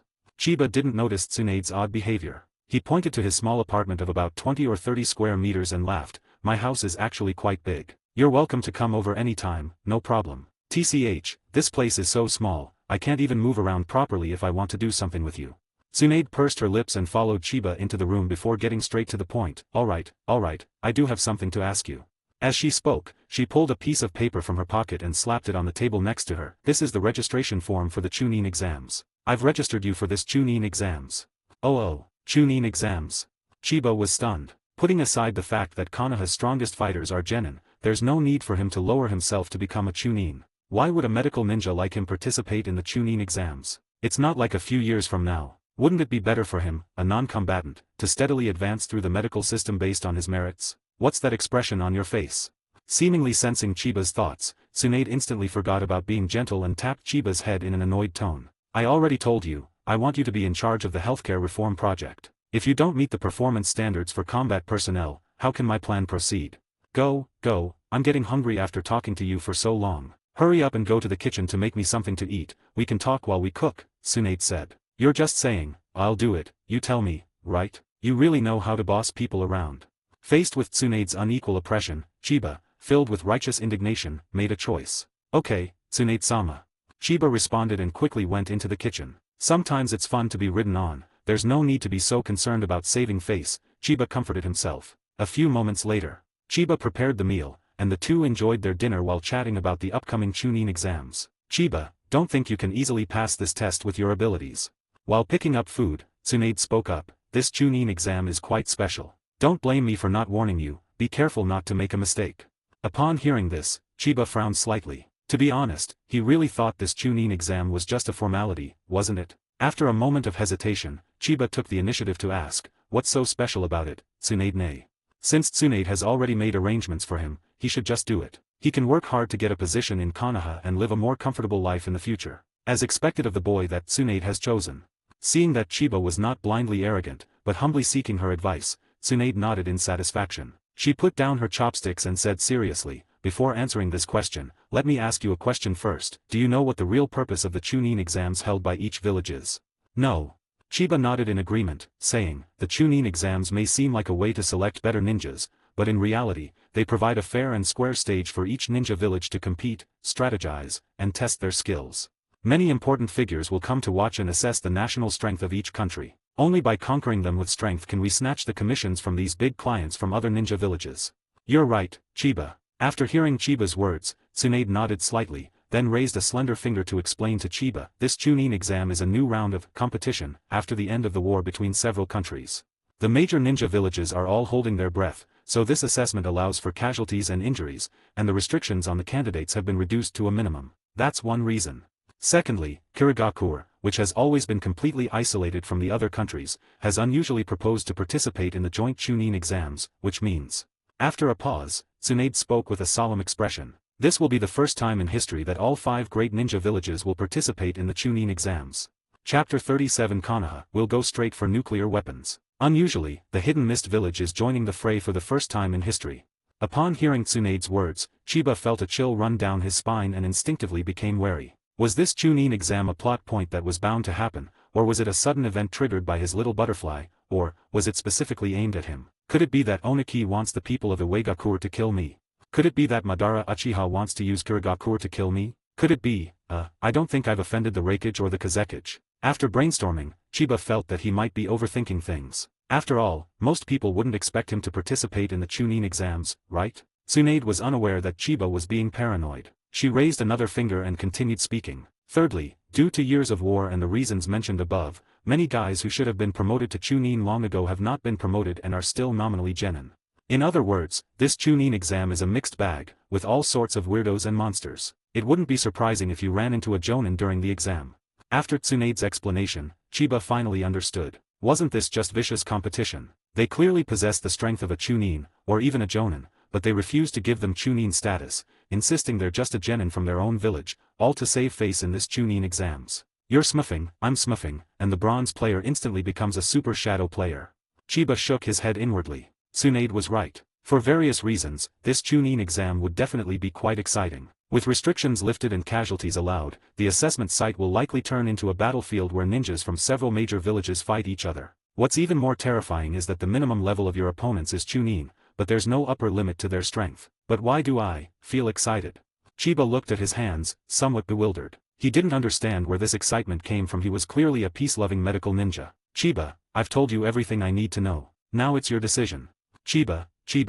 Seeing that Chiba remained silent, Tsunade assumed that Chiba was hesitant but unable to refuse due to her arrangements. Then, Tsunade stood up, lifted Chiba's chin, looked him straight in the eyes, and said seriously, "Don't feel guilty, Chiba. This Chunin exam is extremely dangerous. A slight mistake could cost you your life. Even if you don't want to participate, I will support your choice." What Tsunade didn't say was that if Chiba didn't participate in this Chunin exam, her medical reform project would very likely be stillborn. Although she has put a lot of effort into this project, it is a pity to give up halfway, but compared to Chiba, none of that matters. At this moment, Chiba's face was already bright red. Family members, does anyone know? Tsunade held his chin with one hand, their cheeks almost touching. Chiba could even feel Tsunade's breath on his skin and smell her faint fragrance. What's worse, Tsunade is now leaning over his face, and when he glances down slightly, the intense visual impact is overwhelming. How could I possibly give up, Tsunade Nichan? Wouldn't all your hard work have gone to waste? Page 34. With the astonishing willpower of a lifelong single, Chiba forced herself to look away and spoke with some difficulty. As the saying goes, the bigger the storm, the more expensive the fish. The probability of finding a seriously injured genius on the battlefield is much higher than in a hospital. Moreover, he now has a few trump cards up his sleeve. In a small-scale melee, he should be able to protect himself without any problem. Chiba really wants to join in the fun. Wah, thank you for supporting me, Chiba. Although Chiba had ulterior motives, Tsunade was unaware of them. She only believed that Chiba had chosen to participate in the assessment for her sake. Tsunade's eyes instantly welled up with tears, and overwhelmed with emotion, she pulled Chiba into her arms. Ugh. Tsunade Nichan, I can't breathe. Chiba struggled violently in Tsunade's arms, pleading for help in a muffled voice. What? You want to hug me a little longer? Okay, I'll grant your wish. Tsunade replied irrelevantly, holding Chiba tightly and refusing to let go. You rode on my head earlier, and now you want to force yourself on me. Let me go. Chiba thought with a look of grief and indignation. The next day, at Chiba's home. Chiba, I heard you're going to participate in the Chunin exams this year. Take my advice, this place is too complicated. Holy crap. Noeki had just jumped onto Chiba's window when, upon seeing what Chiba was doing, he stumbled and fell right off the window. There's still a month until the Chunin exams, and you're already preparing. Noeki exclaimed in surprise as he got up from the ground. You're making a fuss over nothing. Chiba held the book, glanced at Noeki, and thought to himself that Noeki was ignorant. In their celestial empire, some students study a year, or even 3 to 5 years, in advance for an exam. You little Sakura students are so lame. Chiba, if you ask me, you should just stick to being a genin. Your brother won't look down on you. Looking at Chiba preparing for the exam, a hint of worry flashed in Noeki's eyes, but he said nonchalantly, Get lost, don't disturb my studies. Chiba muttered a lazy curse, his eyes never leaving the book. The first part of the Chunin exams was a written test, which was extremely difficult for most people. Chiba planned to just study it casually for fun. After a while, Rope Tree couldn't help but chime in, it seems to be getting lively outside, there are quite a few more people.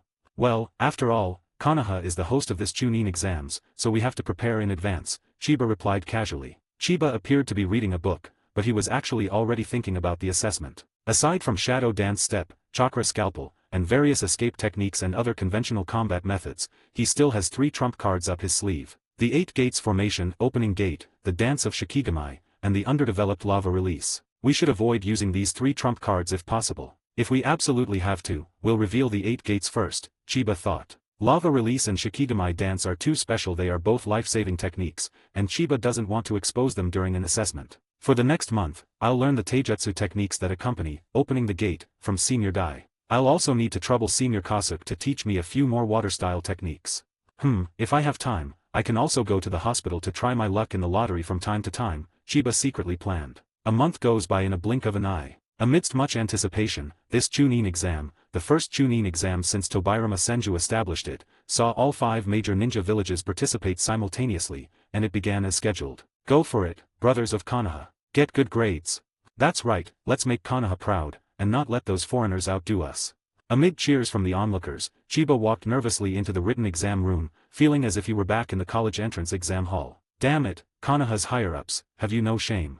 Upon entering the examination room and briefly surveying the candidates, Chiba couldn't help but swear. Who did Chiba see? This generation of Inoshikacho Yamanaka Inoichi, Akimi Kichoza, Nara Shikaku. The 3 had already distinguished themselves in the Second Shinobi World War, and their tacit cooperation was enough to rival an elite Jonin squad. Anything else? The old man who carries an iron pot wherever he goes, Kasuke Marahashi, has also arrived. Looking at the old man's worried face and unwilling expression, it was clear that he had been forced to come by the higher-ups of Konoha. No, someone who can fight against dozens of IWA ninjas, and you call that a genin? Are all the genin in Konoha this awesome? Okay, these people are outrageous, but Chiba can still tolerate them. What he found most unbearable was that conspicuous gold in the crowd, and the bright red next to it. Chiba felt that if he were a high-ranking official in any other ninja village, he would at least point his finger at the Konoha high-ranking officials and hurl a few insults at them. Seriously, guys, are you guys crazy?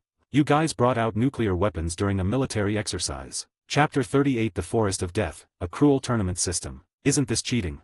Chiba made a couple of complaints, but upon reflection, he realized he could understand. After all, this assessment was hosted by Konoha. If they were wiped out on their own turf, how could Konoha maintain its standing in the ninja world? Shouldn't they assign a few ruthless individuals to act as a safety net for themselves? Needless to say, that golden hue belongs to Minato Namikaze. Although the current master of Minato can't make danzo yet, those who know the gold content of the blue water. Not to mention Kushina Uzumaki, the Nine-Tails Jinchuriki. Good luck, Minato-kun. I'm heading out now. Okay, don't worry, Xiaojio. Unexpectedly, Kushina Uzumaki suddenly turned and left. Only then did Chiba realize that he had been overthinking things. She had only come to see her boyfriend off to his exams. Damn it, when will I ever get a cute girlfriend? Chiba gritted his teeth. Okay. Seemingly noticing Chiba's gaze, Minato Namikaze turned his head and smiled slightly at Chiba. Holy crap, that's so cool. Chiba quickly looked away. Master Men's charm had reached the point of appealing to both men and women. Looks like I'll have to be careful in the next assessment. Chiba secretly warned himself, since Konoha is so shameless, the other ninja villages can't be much better. They might even bring a bunch of Ijonin to participate in the assessment. While Chiba was thinking, several pairs of eyes were secretly observing him, but they quickly withdrew their gazes without attracting Chiba's attention. Senior Kasuke, are you also here to participate in the Chunin exams? Chiba asked, sidling up to Kasuke before the exams began. Sigh, don't even mention it, the 3rd generation insisted that I do it, Kasuke said with a worried look on his face. He really just wanted to be a peaceful genin. Why would he be assigned to something like blocking other ninja village examens? Please leave the venue immediately if you are not a candidate. All candidates, please take your seats quickly and refrain from whispering. We will now begin distributing the exam papers. As the examiner shouted, the previously noisy examination room instantly fell silent, and the candidates sat in their assigned seats and began to answer the questions. The written test consisted of 10 very difficult questions, but it was a piece of cake for Chiba. He didn't even need to find a chunin in the exam room to write down the correct answers in advance. There are 15 minutes left in the exam, please hurry up and finish answering. Chiba passed the first written test without a doubt. The second test was held at Konoha's Training Ground 44, a terrifying place known as the Forest of Death, and the examiner in charge of this test was Orochimaru. Hiss, now I will introduce the rules of this assessment to you all. Outside the vast primeval forest, Orochimaru looked at the 100 candidates who had passed the preliminary test and a strange smile appeared on his face. In a moment, I will randomly distribute 100 scrolls, each engraved with the insignia of one of the 5 great ninja villages, to each of you. Those who collect 5 different scrolls and bring them to the designated location within 5 days will be considered to have passed the test. After hearing Orochimaru's words, the examines below began to murmur amongst themselves. So, this assessment isn't a team battle like before, but an individual battle from the very beginning. The elimination rate is too high. You need to collect all 5 scrolls, which means that out of 100 of us, at most only 20 people can pass the test. And many more. At that moment, a ninja from Kusagakur raised his hand to interrupt Orochimaru, and asked somewhat indignantly, "Why are there no markings of my Kusagakur village on these scrolls?" Orochimaru smiled and politely replied, "I'm sorry, but you are not worthy." Ha ha ha. The examines from the 5 major ninja villages around the area burst into laughter. The ninja from Kusagakur blushed instantly, wanting to say something but not daring to, and finally fled into the crowd. It's worth mentioning that there are no restrictions on the methods used in this assessment. You can form teams freely and unleash your full potential. Even attacking your own teammates is fine. I only recognize the scrolls. And Orochimaru smiled sinisterly and said, "This assessment allows killing. Even if you kill someone maliciously, you won't be punished afterward." After Orochimaru finished reading the rules, even the examines from the same village looked at each other with a hint of wariness in their eyes. Among the crowd, a ninja said sarcastically, "Heh, is this arrangement because they're afraid the examines from our 5 great ninja villages won't fight each other?" The original matchmaking mode was upgraded to ranked mode, and now the format has been changed, turning it into a TM Battle Royale. No rules, indiscriminate killing. The scrolls each person receives are random, meaning that everyone you encounter during the assessment will be your enemy. Page 35. The examines had been clearly divided into several groups, and then further subdivided into smaller groups based on their respective ninja villages. It seems this assessment will be quite interesting. Minato Namikaze smiled slightly, showing no sign of worry whatsoever. "Sigh, this is such a hassle, I'll have to rack my brains again," Narashikaku sighed. "Minato, this situation is special. Let's form a team of 4 first, so we don't run into other groups of guys." Akimika Choza, with his arm around Yamanaka Inoichi beside him, suggested this while eating potato chips. "Okay." Minato readily agreed and stood with the Inoshikacho trio. Even Minato and the others have teamed up, shouldn't I find a trustworthy teammate too?" Chiba stroked his chin, his gaze shifting back and forth among the crowd. After taking a closer look, he realized that there were several familiar faces among the other ninja village teams. However, due to their age, these people's appearances differed somewhat from those in the comics, and Chiba was unsure of their identities. "I'll write these down first. These are all potential high-level SSR characters," Chiba thought to himself. "Chiba." Just as Chiba was looking around, a surprised voice came from behind him. Chiba turned around and saw a purple-haired girl walking towards him. "Chiba, it really is you. I thought I had mistaken you for someone else." Upon seeing Chiba, the purple-haired girl seemed quite excited. "Didn't you go to the medical team after graduation? Why are you here for the Chunin exams too?" What's this girl's name again? I think it's Uzuki Ui. Chiba couldn't quite remember the girl's name. He only remembered that she had pursued him before, but he had rejected her because she was too young. She's grown up quite a bit now. She's probably almost a C cup by now. It's the sunset. Chiba smiled and said, "I'm planning to switch from the medical team to another position, but I need to pass the combat personnel assessment standards, so I'm trying my luck here." "So that's it." Uzuki Ui nodded, then quickly asked, "Do you have a team yet, Chiba? Why don't you join our team?" It's been so long since we graduated, could she still like me?" Looking at the eager girl in front of him, Chiba was a little puzzled. Before, he didn't have a system and was good-looking but useless. He didn't understand what he had that made girls interested in him. Just as Chiba was about to politely decline, another person walked over and forcefully interrupted their conversation. "Sunset, we have enough people in our team, we don't need to invite anyone else." This was a robust young man who looked to be 17 or 18 years old. He was aggressive and seemed to be unhappy that Uzuki Ui had invited Chiba without permission. "Ryahe, Chiba is a medical ninja. With him joining us, our chances of survival will increase," Uzuki Ui explained. "Forget it, I heard your whole conversation." The man named Ryahe glanced at Chiba and said coldly, "You know how sought after the medical team's jobs are, so why would anyone voluntarily transfer out?" The implication is that this kid clearly couldn't make it in the medical class, which is why he came to participate in the Chunin exams. How high do you think his medical skills are? As for getting a better position, this little brat without a clan crest, does he deserve it? Upon understanding Ryahe's meaning, Uzuki Ui was momentarily speechless. When Chiba was in class, he was indeed quite mediocre in all aspects. Could it be, as Ryahe said, that he was simply not good enough? Besides, what right does someone who's never killed anyone have to join our team? Seeing that Uzuki Ui remained silent, Ryahe continued, "Our team doesn't need such a burden with no fighting ability." "Never killed anyone? No fighting ability? Are you talking about me?" Chiba was a little confused. "Ryahe, you're right." After a long silence, Uzuki Ui nodded. She looked at Chiba and said with a guilty expression, "I'm sorry, Chiba, I really need to pass this test.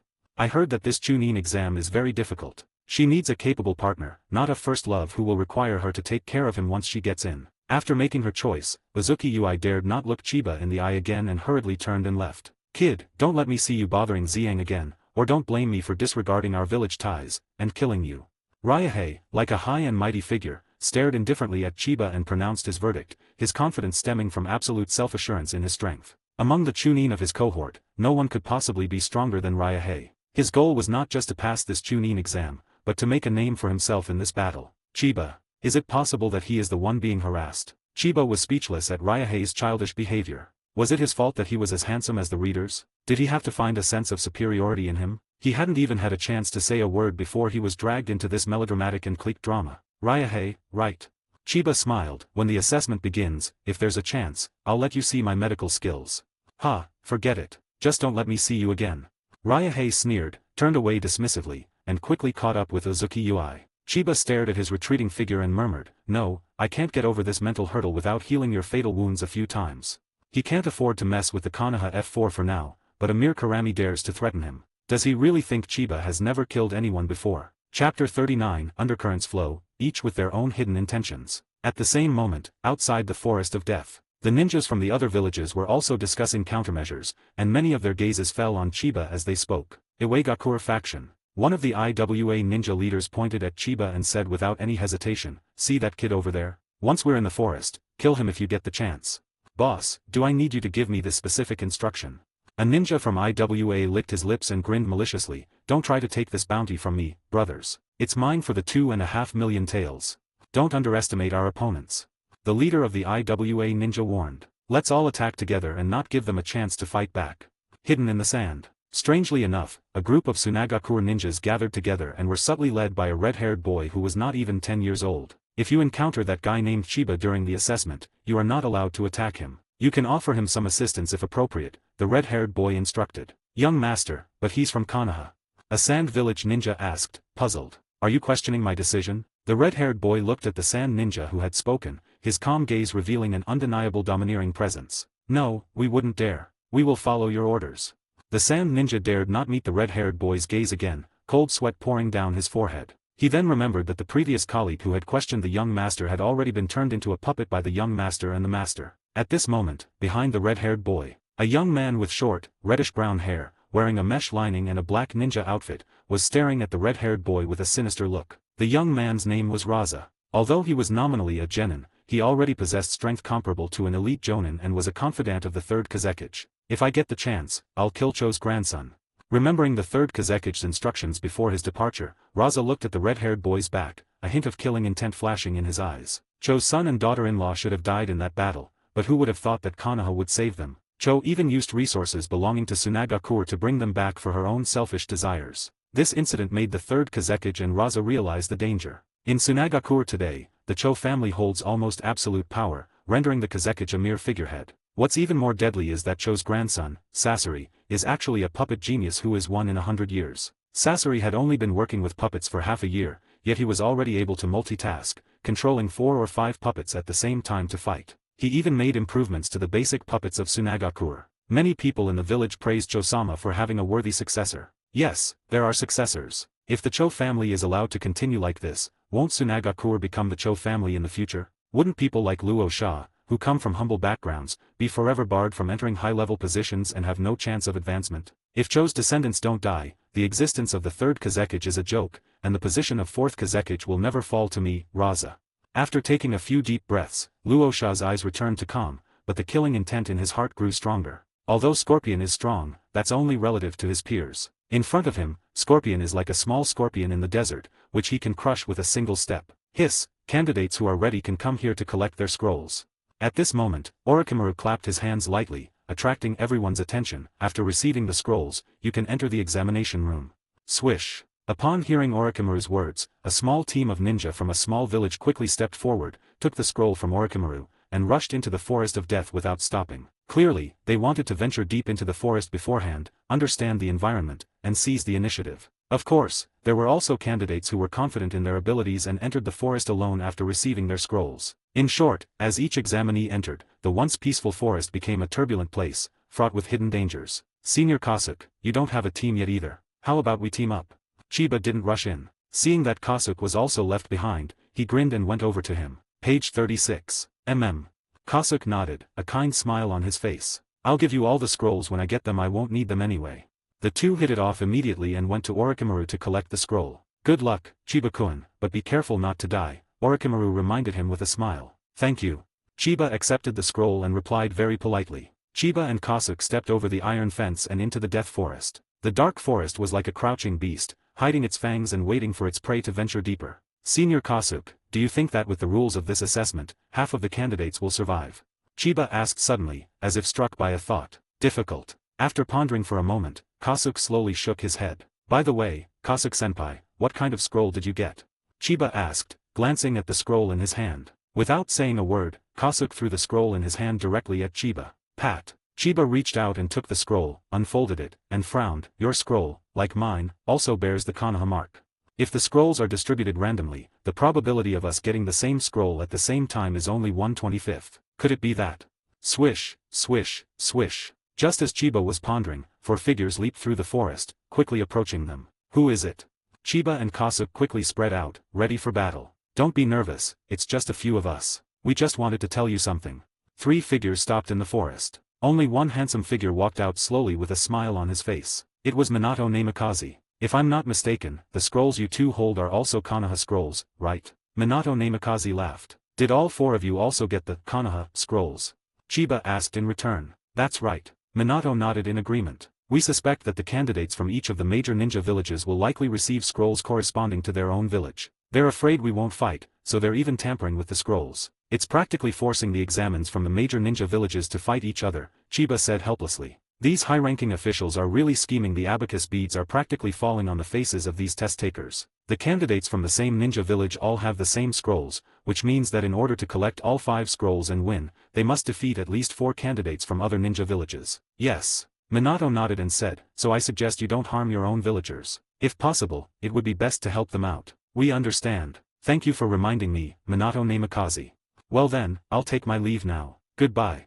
The 2 groups parted ways, considering the number of scrolls each person needed to complete the level. Having too many people together would actually reduce efficiency. Boom, boom, boom. Kill him. Water release. Not long after, Chiba and Kasuke were still leisurely venturing deeper into the forest when suddenly, they heard the sounds of fierce fighting coming from their left. Which ninja village are these people from? They're so impatient. The assessment has only just begun and they're already fighting so fiercely. Aren't they afraid someone will take advantage of their weakness? Chiba teased. Grandpa Kasuke analyzed, it could be a sudden encounter, or the other side might be very confident in their own strength and not afraid of being outmaneuvered. Senior Kasuke, shall we go take a look? Well, let's go take a look.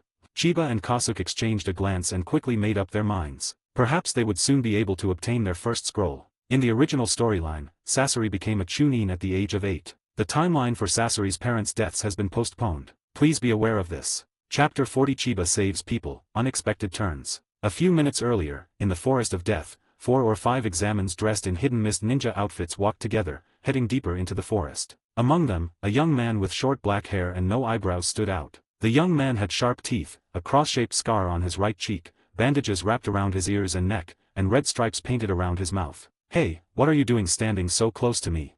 As he walked, the young man suddenly realized that he was being surrounded by several companions, and he immediately whispered warily. Oh dear, Juzo, you're overthinking it. We already agreed to form a temporary alliance. That's right, that's right. We're standing so close to you, of course, so we can kill you.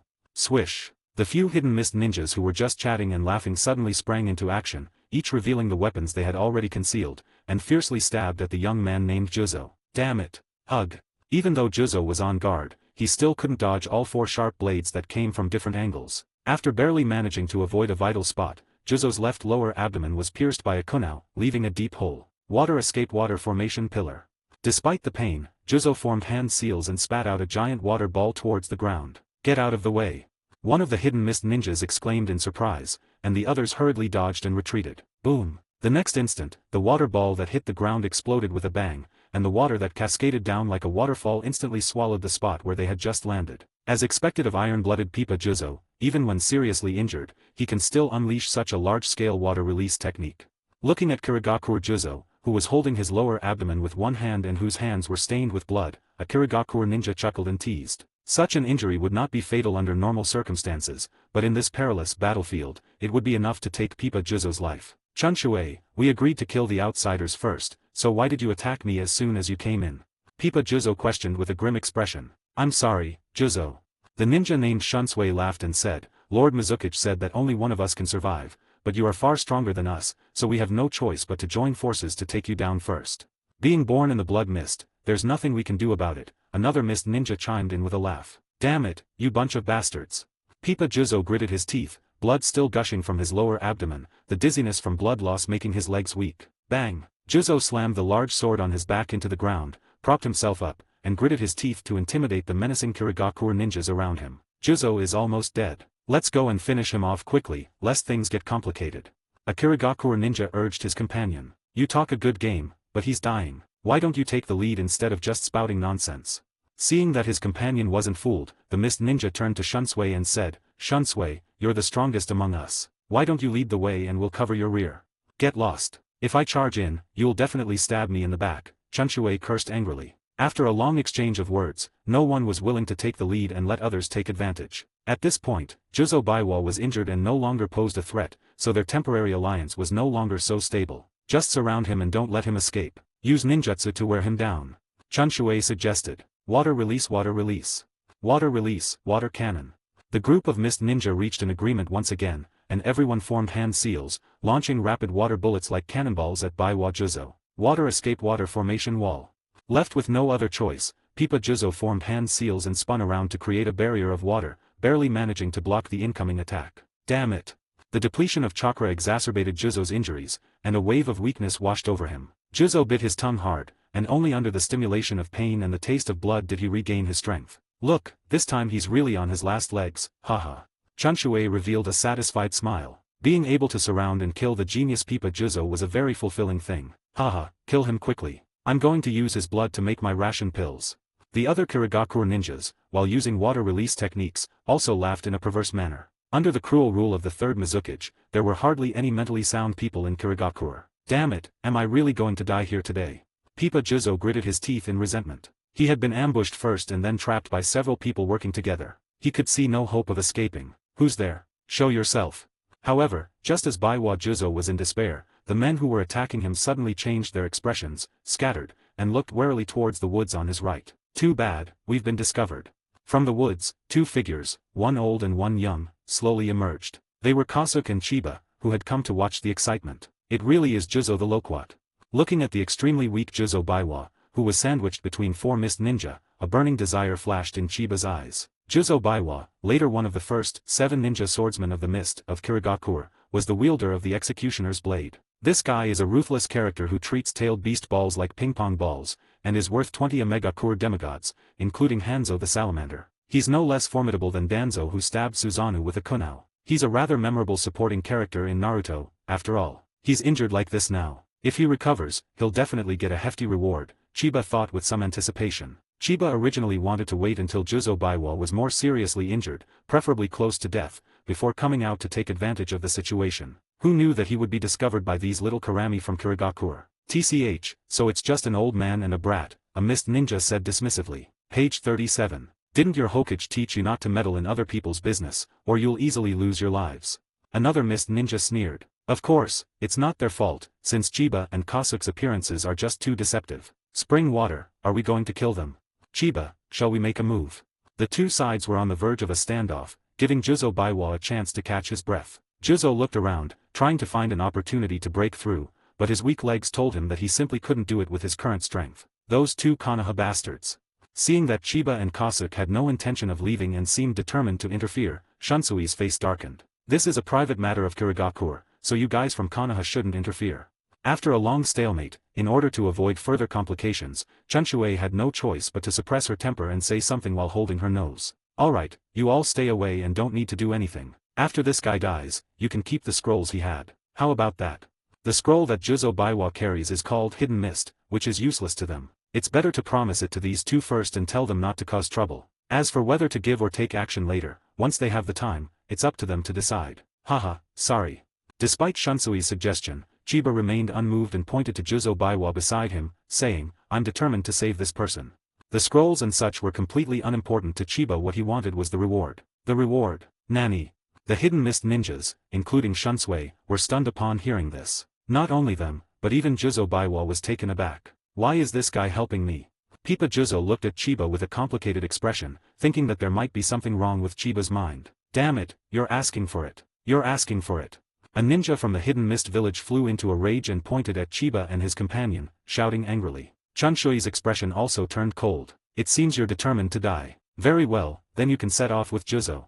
The 4 Hidden Mist ninjas slowly moved to increase the distance between themselves, trapping Chiba and his companion, along with Juzo Baiwa, in an encirclement. Then, they began to slowly approach the two. Chiba and Kasuke remained silent and showed no intention of leaving, allowing the Hidden Mist ninja to continue approaching. Kasuke pulled out the long sword hidden behind the iron pot with a backhand, and Chiba also moved his wrist to avoid twisting his wrist if the hand seals were too strong later. My chance has come.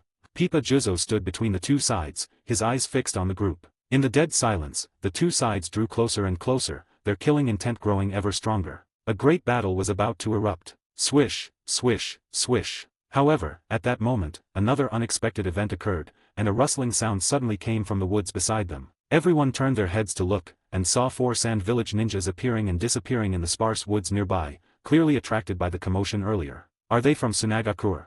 Shunsui's tense mood relaxed immediately. It was good that it wasn't Konoha people who came, but Sunagakure people. It couldn't be better. You have to understand, Konoha and Sunagakure are now sworn enemies. Brothers from Sunagakure, you've come at the perfect time. Chunshue first gestured to his companions to hold their positions, then put on a look of surprise and shouted to the sand ninja in the forest. How about we take care of these 2 Konoha guys together and split the scrolls they have? After shouting, Chunshue looked at Chiba and the other 2 with the eyes of someone looking at dead people, and sneered. I told you to get out of here, but you wouldn't listen. Now look what's happened, you can't leave even if you want to. Then hurry up and die, becoming stepping stones for me, Lord Chunshue, to climb higher. Chapter 41 Chiba, are you teaching me how to do things? In Shunsui's view, even if they joined forces with Sunagakure and everyone was wary of each other and held back their strength, in an 8-on-2 situation, Chiba and Kasuke would undoubtedly die. Shunsui believed that the Sand Village ninjas, who already had a grudge against Konoha, would never refuse his proposal. Join forces? But 4 Sand Village ninja emerged from the woods, just about to accept Shunsui's suggestion. But when they saw Chiba's face clearly, the 4 of them were all stunned. The Sand ninja who wanted to say yes held his breath in his chest. Isn't this the guy named Chiba that young master mentioned? Originally, the 4 of them did indeed intend to join forces with Kirigakure to kill the Konoha ninja first, and then kill the enemy, but now. The 4 Sand Village ninja looked at each other, their hesitation evident. If they dare to lay a hand on Chiba, even if they manage to leave this place alive, they'll probably be turned into puppets by the young master when they get back. What should we do now? Turn around and leave, pretending we didn't see anything. That's not appropriate. Didn't the young master say he could offer him some help? Now that the opportunity has arisen, why don't we lend him a hand? It'll be good to boost his morale. I doubt a fight will break out, and it'll be easier for us to report back to the young master. The 4 of them instantly reached an agreement with a glance. Under Shunsui's confident, smiling gaze, the sand ninja who had spoken earlier gasped for breath and abruptly changed his tune, saying, join forces? How laughable. I hate guys like you who bully others because of your power. That's right, so what if there are more people? Now get lost, don't force us to take action. The sand ninjas drew their weapons and shouted. Oh, what? Chunshui's confident smile froze on his face. He was completely stunned. No, are there really so many busybodies these days? Are ninjas all this morally upright these days? Aren't you Sunagakure and Konoha sworn enemies? Are you all crazy? Why are you helping the people of Konoha? Chunshue stabbed the ground with her sword, questioning them in a state of near collapse. How the hell would I know? The Sand Village ninjas said, expressing their own bewilderment. What's going on, Kasuke-senpai? Why would the people of Sunagakure help us? Could it be a trap? Chiba and Kasuke were equally baffled. They were prepared to fight 4 opponents at once, but the sand ninja on the other side suddenly changed their minds. Gujie smiled kindly and said, it's alright. We'll deal with whatever comes our way. At worst, we'll just kill them all.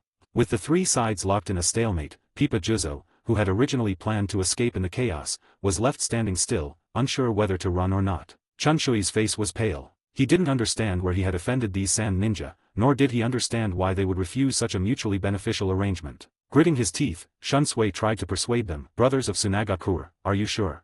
Get out of here. A sand ninja raised his long sword and snapped at him impatiently. They couldn't target Chiba, and they were busy surrounding other lone examines. They didn't have time to keep Chunshui Moji company. Shunsui, let's retreat. Anyway, Juzo is already useless and can't threaten us. Yeah, there aren't any medical ninjas here, Juzo's doomed. Faced with the powerful Sand Village ninjas, several mist ninjas were already having second thoughts. Chunshui's expression changed upon hearing this. Their temporary alliance was already fragile, and now that their hearts were scattered, they had become a mob and could no longer contend with Chiba and the others. Damn it, I'll remember you too. Let's go. After throwing a harsh remark at Chiba and the other two, Shunsui began to back away, then plunged into the woods and left quickly without looking back. The other three mist ninja hesitated for a moment, and only one followed Shunsui, while the other two went off in different directions. With Pipa Juzo gone, their next targets became each other. Puff. At this moment, Baiwa Juzo, who had been holding on, finally collapsed from exhaustion. His arms went limp, and he knelt on the ground, leaning on his sword. Seeing this, Chiba finally felt relieved and looked away at the sand ninja who had not approached and had no intention of attacking. "Why are you helping me?" Chiba asked, somewhat puzzled. Chiba could tell that the attitudes of these sand village ninjas had completely changed after they saw him. "You don't need to know the reason," a sand ninja said coolly. "Of course, the real reason is that he doesn't know the reason either. Yes, you just need to remember that you owe our young master a favor." After saying that, the four sand ninja swiftly leaped to the treetops and disappeared in a few bounds, displaying great style. "No." Chiba was a little confused. "Why don't you tell me who your young master is before you leave? What kind of situation is this?" Chiba exclaimed once again. Today, following the crooked-mouthed Dragon King Liangping, he encountered Bruce Wayne, the young master who does good deeds anonymously. At this moment, Kasuke patted Chiba on the shoulder and pointed to the loquat Juzo on the ground, saying, "Chiba, he seems to be dying." At this moment, even his sword was too heavy to hold, and he collapsed to the ground in despair. "Almost there. That's really hot." Chiba exclaimed with delight. Page 38. Juzo and Kasuke. The two looked completely bewildered. "Wait, what was the point of you saving people just now? Hey, your name is Hibiki Juzo, right?" Chiba walked up to Baiwa Juzo and bent down, saying, "I am a medical ninja. You are seriously injured and need immediate treatment. Let me help you." Pipa Juzo turned his head to the side and said coldly, "Forget it, I don't need your help. This injured person, whether it's up to you to decide or not, only the doctor's opinion matters," Chiba replied with a smile. Pipa Juzo said impatiently, "I've already said I don't need anyone's help, get lost." Bang! Before Juzo Baiwa could finish speaking, Chiba punched him in the face, his expression contorted with rage, and said, "You think you're so great. I'm saving people, do I need your permission? But wasn't it me you saved? Can't I even?" Pipa Juzo's vision went black, his head lolled to the side, and he promptly passed out. "I will absolutely not allow any wounded soldier to give up treatment, this is my bottom line," Chiba said, spitting as he spoke, his emotions running high. When Juzo Baiwa woke up again, the three of them had been moved to a safe place, and Chiba was using the palm healing technique on his wounds. "This master." Bang! Just as Pipa Juzo was about to speak, Chiba threw another punch, knocking Pipa Juzo unconscious once again. When he was saving lives, he hated it when the wounded kept talking, he just knocked them unconscious. There's no way around it, having medical skills means you can do whatever you want. Ding! Healing successful. Congratulations, host, you have acquired the martial arts technique, Powerful Strike. Oh, they actually used physical techniques this time. After receiving treatment, Chiba finally received a system notification, which lifted his spirits. "Let me be healthy." Chiba's mind stirred, and he clicked on the skill description. Power Strike, at the same attack speed, deliver 120% more damage through special power generation techniques. Wow, this is good stuff. This taijutsu is perfect for use in conjunction with the 8 gates. After reading the system introduction, Chiba's eyes lit up. Don't underestimate the mere 20% increase in damage sometimes, the difference between life and death can be just that tiny bit. If both sides are evenly matched, and you suddenly pull this move on the opponent, wouldn't they be out of the game? Imagine if Might Guy had used 20% more force when he kicked Madara. No, I must learn all 8 gates when I get back. Then, with the monstrous strength of the Senju clan, I can take down a Senju with a single kick. Chiba made up his mind. In action anime, taijutsu is the most powerful skill. Didn't you see that even the godlike Atsutsuki used his fists when fighting Naruto and Sasuke? Whatever the Atsutsuki elbow strike, the Uchiha slam, as long as the lines are passionate enough, there's no enemy your fists can't defeat. After making a self-deprecating joke, Chiba began to ponder again. Previously, whatever attribute he possessed, the system would reward him with that ninjutsu. Now that he has mastered opening the gate, the system has rewarded him with taijutsu. Could the system's rewards also be related to my own condition? Chiba speculated. Perhaps the stronger I become and the more skills I acquire, the more generous the system's rewards will be. Chapter 42 Chiba, he'll die. Not bad, this strong strike skill suits me perfectly. I love playing with strength. Finally, Chiba nodded in satisfaction, feeling that his efforts had not been in vain. He wasted half a day trying to save Pipa Juzo, and there were only 4.5 days left until the end of the assessment. Well, not long after, Pipa Juzo slowly woke up again. The moment he regained consciousness, he immediately covered his cheek and reflexively shouted, "Don't hit my face." "Oh, so you're not calling yourself, sir, anymore." Chiba's teasing voice came from behind him, and only then did Juzo Baiwa realize that Chiba was no longer beside him, but was sitting with Kasuke eating. Pipa Juzo blushed and subconsciously sat up, only to be surprised to find that his wounds had already healed. This guy's medical skills. Juzo Baiwa picked up the large sword beside him and tried swinging it a few times. He found that although the wound was a little painful, it did not affect his normal movement at all. After a moment of silence, Pipa Juzo whispered to Chiba, I owe you a life. Come find me when you need it, and I'll repay you. With that, Juzo Baiwa slung his sword over his shoulder, turned and left without looking back. He was going to make those bastards who had plotted against him pay a bloody price. Why don't you pay me back now, and I'll save you? Chiba thought to himself. Of course, Chiba was just thinking about it. After all, he didn't know if the system allowed this kind of cheating, so he'd find some damn guy to try it out later. I've got it. Since you're going to kill the people from Kirigakura anyway, the scrolls you have are mine. Chiba didn't turn around, speaking to the departing Pipa Juzo with his back to him, not caring whether the other could hear him or not. Saving a life is more meritorious than building a 7-story pagoda, so it's reasonable for him to accept some benefits. Pipa Juzo isn't a woman, so why should he treat her for free? Now, Chiba has obtained 2 different scrolls. He only needs to obtain the scrolls from Tsunagakur, Kimagakur, and Iwagakur to complete the test. Sigh, the brothers from Tsunagakur are so enthusiastic today, I feel embarrassed to lay a hand on them, Chiba sighed. Kasuke glanced at Chiba but didn't say anything. He thought Chiba was a good person, but he loved to lie. Even though he was ruthless when he took action, he insisted that he was forced to do it. Call out. Just then, a firework burst in the dim sky, catching the attention of Chiba and Kasuke. Hey, Kasuke-senpai, this is a distress signal from Konoha. Chiba laughed. He wondered who this talented person was who came to participate in the assessment with firework for reinforcements. Wasn't this just causing trouble for his colleagues in Konoha? Should we go? It's probably a trap. Kasuke casually remarked as he covered up the traces the two had left behind. It's not far, let's go take a look. Chiba stood up, stretching his shoulders, and said, if it really is a trap, then congratulations to them, they've caught a shark. Hopefully, they have the scroll I need on them, haha. Meanwhile, in the forest not far away, Ryahei knelt on the ground, his face pale. His right arm was severed at the root, and blood gushed out uncontrollably from the wound. Stop crying, stop crying.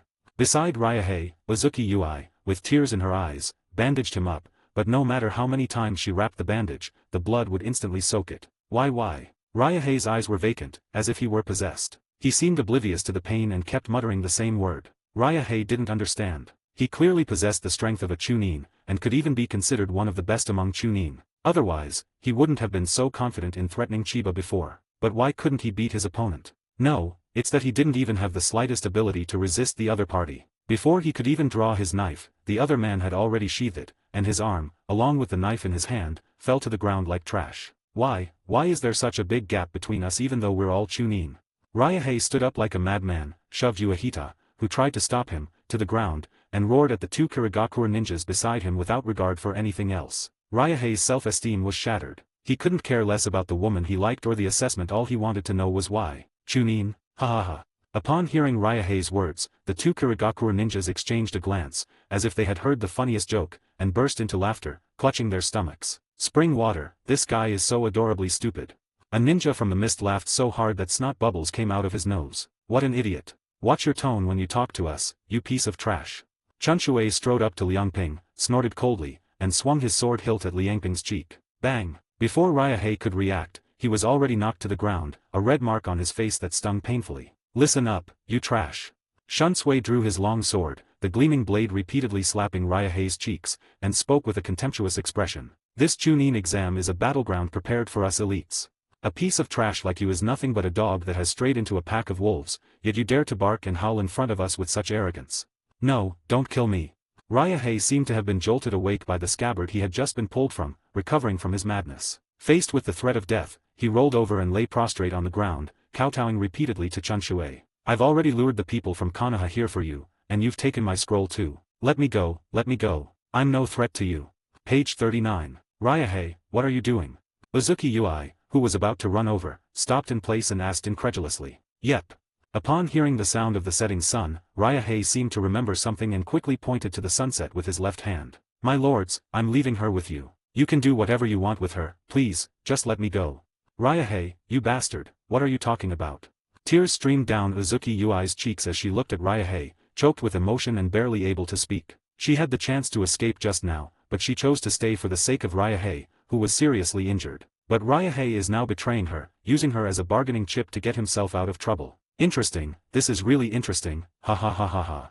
The onlooker, a ninja, laughed until tears streamed down his face, clapping incessantly with a sickly smile. Want to leave? Sure, but I'm not interested in women, so how about this? Chunshui also laughed in a perverse way. He threw the knife in his hand on the ground, kicked Liangping, and said, "Now, go and kill that woman. Use her life to save yours. She dies, you live." After saying that, Chunshui looked at Mao Ziang and said, "Hey, you over there, it's the same for you. As long as you lay a hand on this piece of trash, you can live." As the sun set in the twilight month, she wiped away her tears and spoke with a resolute expression. "You're dreaming. We'll never let you have your way. Raya-hey, what are you doing?" Under the shocked gaze of Uzuki Ui, Raya-hey picked up the knife from the ground without hesitation and staggered toward her. "I'm sorry, Sunset, but I'm doing this for our own good. One of us has to survive." Raya-hey muttered to himself, "I know you love me, please sacrifice yourself for me just this once. I want to live, I want to live." Swish. Raya-hey suddenly accelerated towards the setting sun, his sword slashing fiercely at its neck. "Raya-hey, they're just toying with you, trying to make us kill each other." While dodging, Uzuki Ui screamed, "Wake up. He'll never let us go."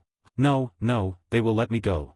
Raya-hey's face contorted as he repeatedly slashed at the setting sun with his knife, growling, in their eyes, "I'm just a dog. Yes, a dog. They'll let me go. I, Raya-hey, am just a dog. Raya-hey, you bastard, you've gone mad." Uzuki Ui's beautiful eyes were filled with pain. She would rather die at the hands of those two mist ninja than be treated like a cricket and played with like this. "My comrades in Konoha, please don't come. We too aren't worth saving." As Mao Ziang gritted her teeth, a resolute glint flashed in her eyes. It's fine if she dies at Raya-hei's hands, consider it the price for her blindness. She didn't want her comrades in Konoha to die because of her, especially. For some reason, Chiba's face suddenly appeared in Uzuki Ui's mind, perhaps because Chiba was still the white moonlight buried deep in her heart. "I'm sorry, Chiba-kun, I hurt you even before I died." Tears blurred her vision, and Uzuki Ui was filled with regret, wondering why she had chosen Raya-hei, that beast in human clothing. Having already contemplated suicide, Uzuki Ui's spirits waned considerably, and his dodging steps slowed down, soon revealing numerous bloody welts on his body. "Sage of Six Paths, I don't ask for your protection, I only beg you to keep Chiba from coming. With his strength, he's no match for these two, he'll die." Chapter 43. Whose home field is it? Looking at Raya-hei, who was acting like a mad dog, a hint of regret flashed in Shunsui's eyes. It's a pity that such an easy-to-train dog is not common. It's just a shame that we can't take it back to the village. We can only let it stay in Konoha for a couple of days. Another mist ninja, his eyes glued to the two fighting, casually asked, "Shunsui, are you sure those two will come? Let's give it a try." At this time, there probably aren't many examines left on the outskirts of the forest. Faced with his companion's question, Chunshui shrugged and said, "Those two carrying the injured Juzo can't have gone far. If they see the signal, they might be attracted over. After all, they're two saints." Besides killing all their teammates, Chunshui and his companion also need to kill 10 people from other villages, otherwise they will still die when they go back. So after picking up Raya-hei, a useless guy, the two of them set their sights on Chiba and Kasuke, who didn't seem very strong. There was no other way, there were only two of them now, so they could only pick on easy targets like Raya-hei and Chiba, who were clearly just there to make up the numbers. Wait another 20 minutes. If they don't come, we'll kill these two and leave. When the time comes, whoever survives to the end will get their head. How about that? Chunshui suggested. "I'm okay."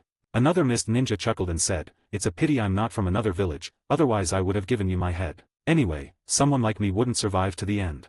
Meanwhile, on the other side of the woods, Kasuke bent down and parted the grass at his feet, revealing a thin wire with an explosive tag attached to it sticking out from the grass. "Impressive, Kasuke-senpai. It seems there really was a trap ahead."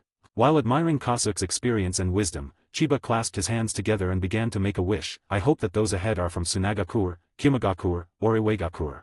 The two continued on their way, and led by Kasuke, they bypassed the traps along the way and silently made their way to the place where the fireworks had previously gone off. It was them.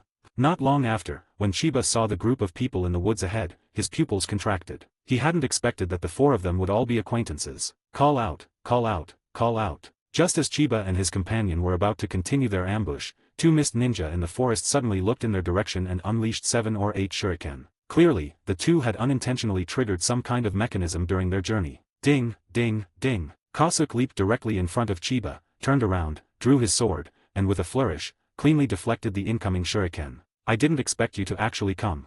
Seeing Chiba and Kasuke emerge from the woods, Shunsui licked his lips and revealed a perverted smile. "I was so anxious because I couldn't kill you before, but now you've delivered yourselves right to my doorstep. Who is it coming?" The sudden change in events invigorated Uzuki Ui, who had been listless and merely struggling to stay afloat. She glanced to the side, and when she saw that it was Chiba who had come, her eyes widened in fury, and she shouted at Chiba with all her might. "Chiba, run. This is a trap. Their strength." Puff. The sound of Uzuki Sunset abruptly stopped as a long sword pierced her chest. Behind her was Ryuhei's face, burning with jealousy. "Chiba, Chiba, you call me so sweetly." Ryuhei twirled the hilt of his sword, roaring hysterically, "I'll teach you to still be thinking about him. Die, you slut." Ryuhei completely forgot that if it weren't for Uzuki Ui staying behind to bandage him, he would have been dead long ago. At that moment, he felt nothing but anger, the anger of being treated like a dog. But he dared not wield his sword against the strong, so he could only vent his anger on Ui and Chiba. Ryuhei drew his long sword and kicked Uzuki Ui hard to the ground. He placed one foot on Ui's body and looked at Chiba provocatively, feeling extremely pleased with himself. "See, Ryuhei is really strong. Didn't he easily crush that scoundrel under his feet?" This unregulated and unrestricted assessment had already brought out the ugliest side of Ryuhei's heart. "That guy, he deserves to die." Seeing Ryuhei's smug expression, Chiba's face darkened, and Kosuk's expression was also not good. "Ryuhei, that scumbag, doesn't have the guts to draw his sword against the enemy, but he's quick and ruthless when it comes to his own people, showing no mercy whatsoever. I brought the people here for you, and I killed this woman. I earned my own life." Ryuhei kicked Uzuki Ui again and began to slowly retreat. Seeing that the two mist ninjas did not intend to attack him, Ryuhei breathed a sigh of relief. "My lords, you must kill them both. Let them experience the pain I just felt." With that, Ryuhei picked up his arm and plunged into the woods, making his escape while both sides were preoccupied with him. "Humph, Senior Kosuk, let's try to finish this quickly." Chiba glanced at the direction Ryuhei had fled, then at the unaccounted for Uzuki Ui lying on the ground, and said coldly. Although he disliked Uzuki Ui, he now only wanted to catch up with Ryuhei, who kept jumping around in his face, and kill him as soon as possible. The four men stared at each other with murderous intent, their gazes meeting in midair, almost sparking each other. "Heh, you were lucky last time, you just happened to run into a bunch of Tsunagakure idiots. Let's see who can save you this time." Chunshue pointed to the rushing stream beside him and grinned maliciously. "This is our Kirigakure's home ground. And also the graveyard I carefully selected for you." "What?" Chiba and Kosuk exchanged a glance, their faces showing strange expressions. Did this guy know what he was saying? "The old man Kosuk in front of you is a genius who studied under the unofficial Mizukage, Tobirama Senju. You're asking for death by handing the gun directly to the enemy. What's that expression on your face?" The mist ninja beside Chunshue was confused and thought that Chiba and the other two had underestimated him. Page 40. He leaped up and landed in the stream beside him, beginning to form hand seals. "Now I'll show you the power of our mist-hidden water release." Water release, chaotic blade slash. Swish, swish, swish. Water blades formed from condensed streams of water suddenly materialized, resembling flying scythes. Under the control of the hidden mist ninja, they whistled towards Chiba and Kosuk not far away. Water escape water formation wall. Almost instantly, Kosuk completed the hand seals, and a barrier made of water rose up with a roar. At the same time, Chiba's figure darted out and rushed towards Shunsui. Wow! The sharp water blades were all blocked by the water array wall, and the chakra contained in the two was barely cancelled out, while they turned into water and scattered all over the ground. What? Water release, water. The hidden mist ninja was taken aback. He quickly changed his move and began forming hand seals again, but before he could even begin, Kosuk had already finished. Water release water dragon bullet. A water dragon roared as it burst forth from the stream, its body swirling as it viciously bit at the hidden mist ninja who was forming hand seals. "Damn, you're a Konoha genin, and your water release techniques are better than our Kirigakure's."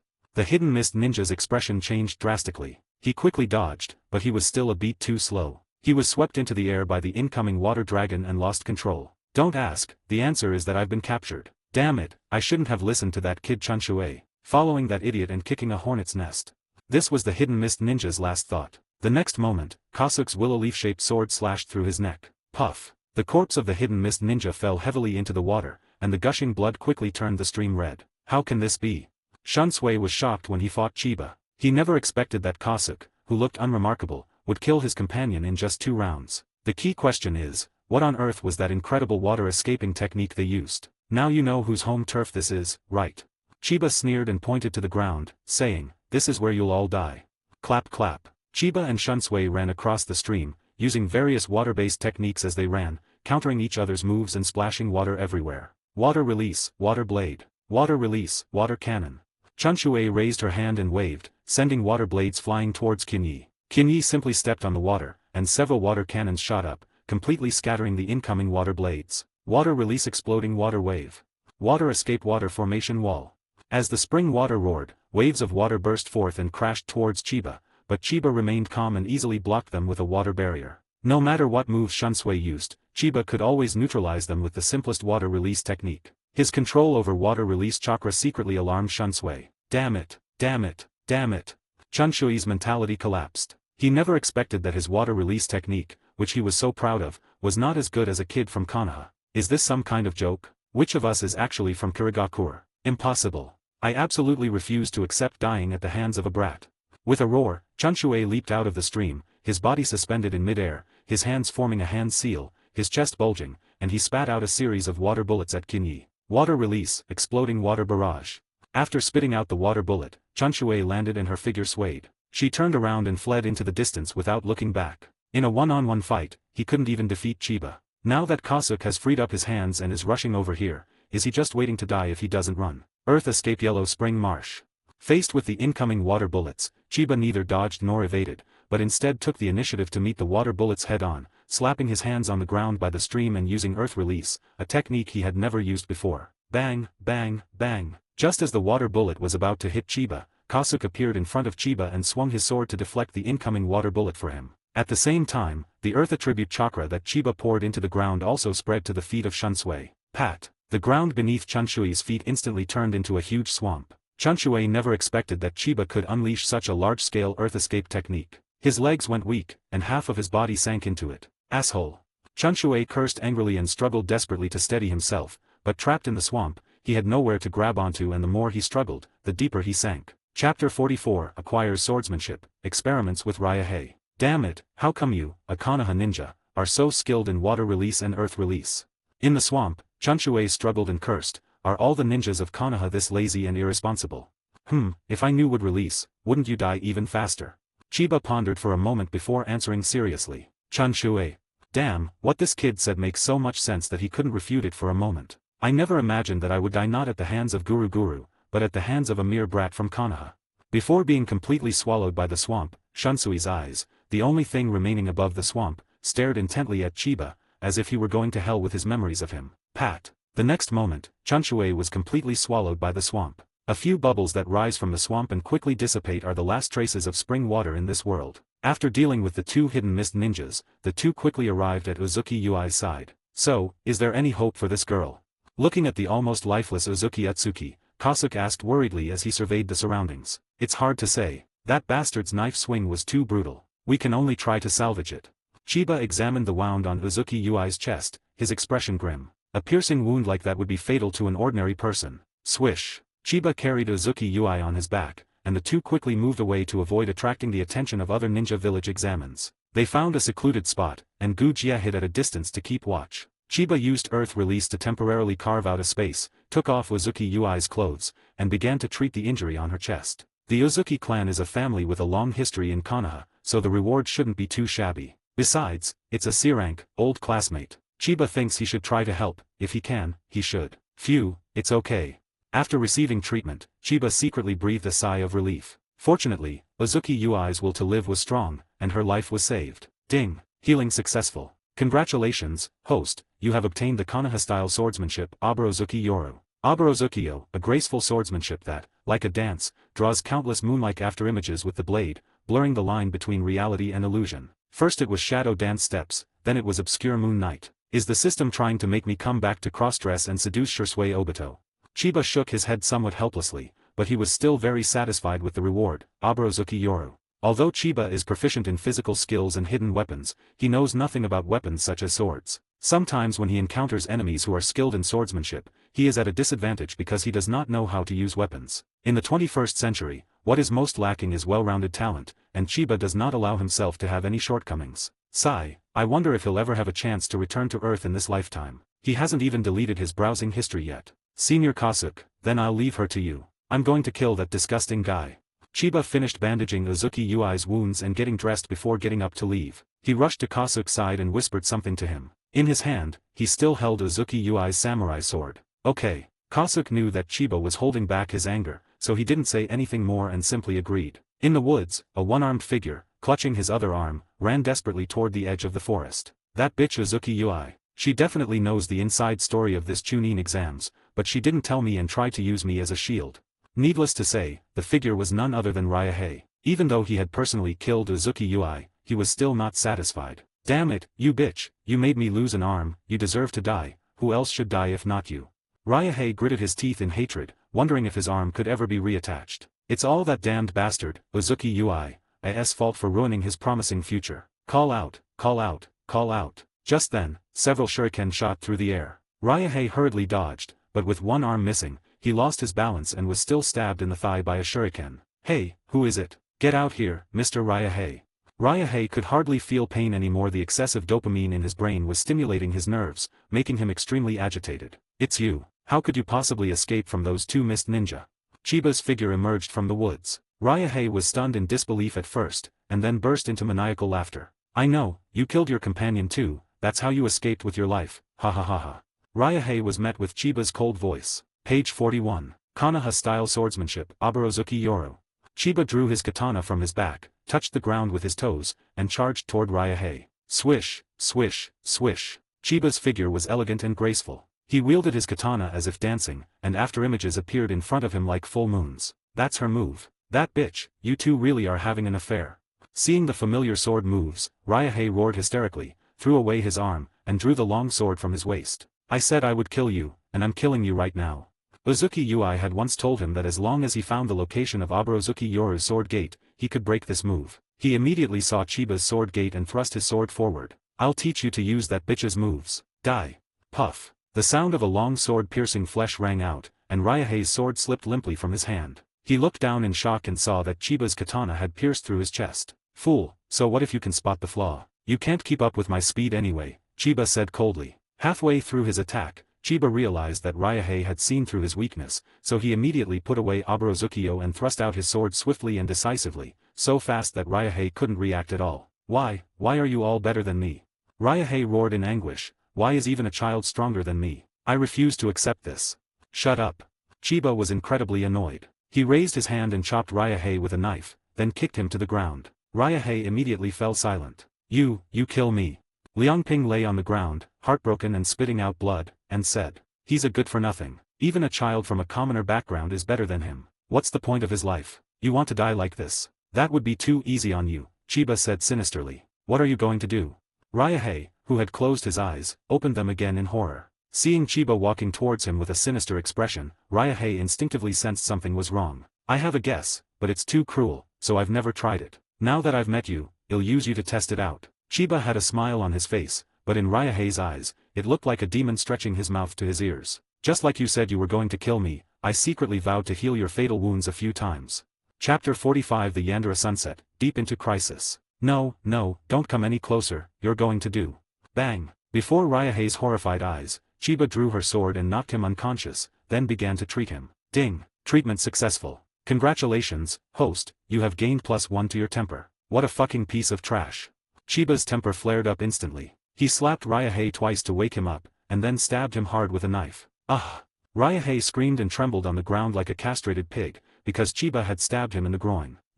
Bang! Chiba began to repeatedly perform the process of treating and stabbing. Ryahei wanted to die but couldn't. Just when he was about to lose consciousness from the pain, Chiba pulled him back, leaving him to wallow in agony. This dual torment of psychological and physical suffering quickly led to Ryahei's complete breakdown. His face was a mixture of tears and snot as he painfully questioned, "What are you trying to do? What are you doing?"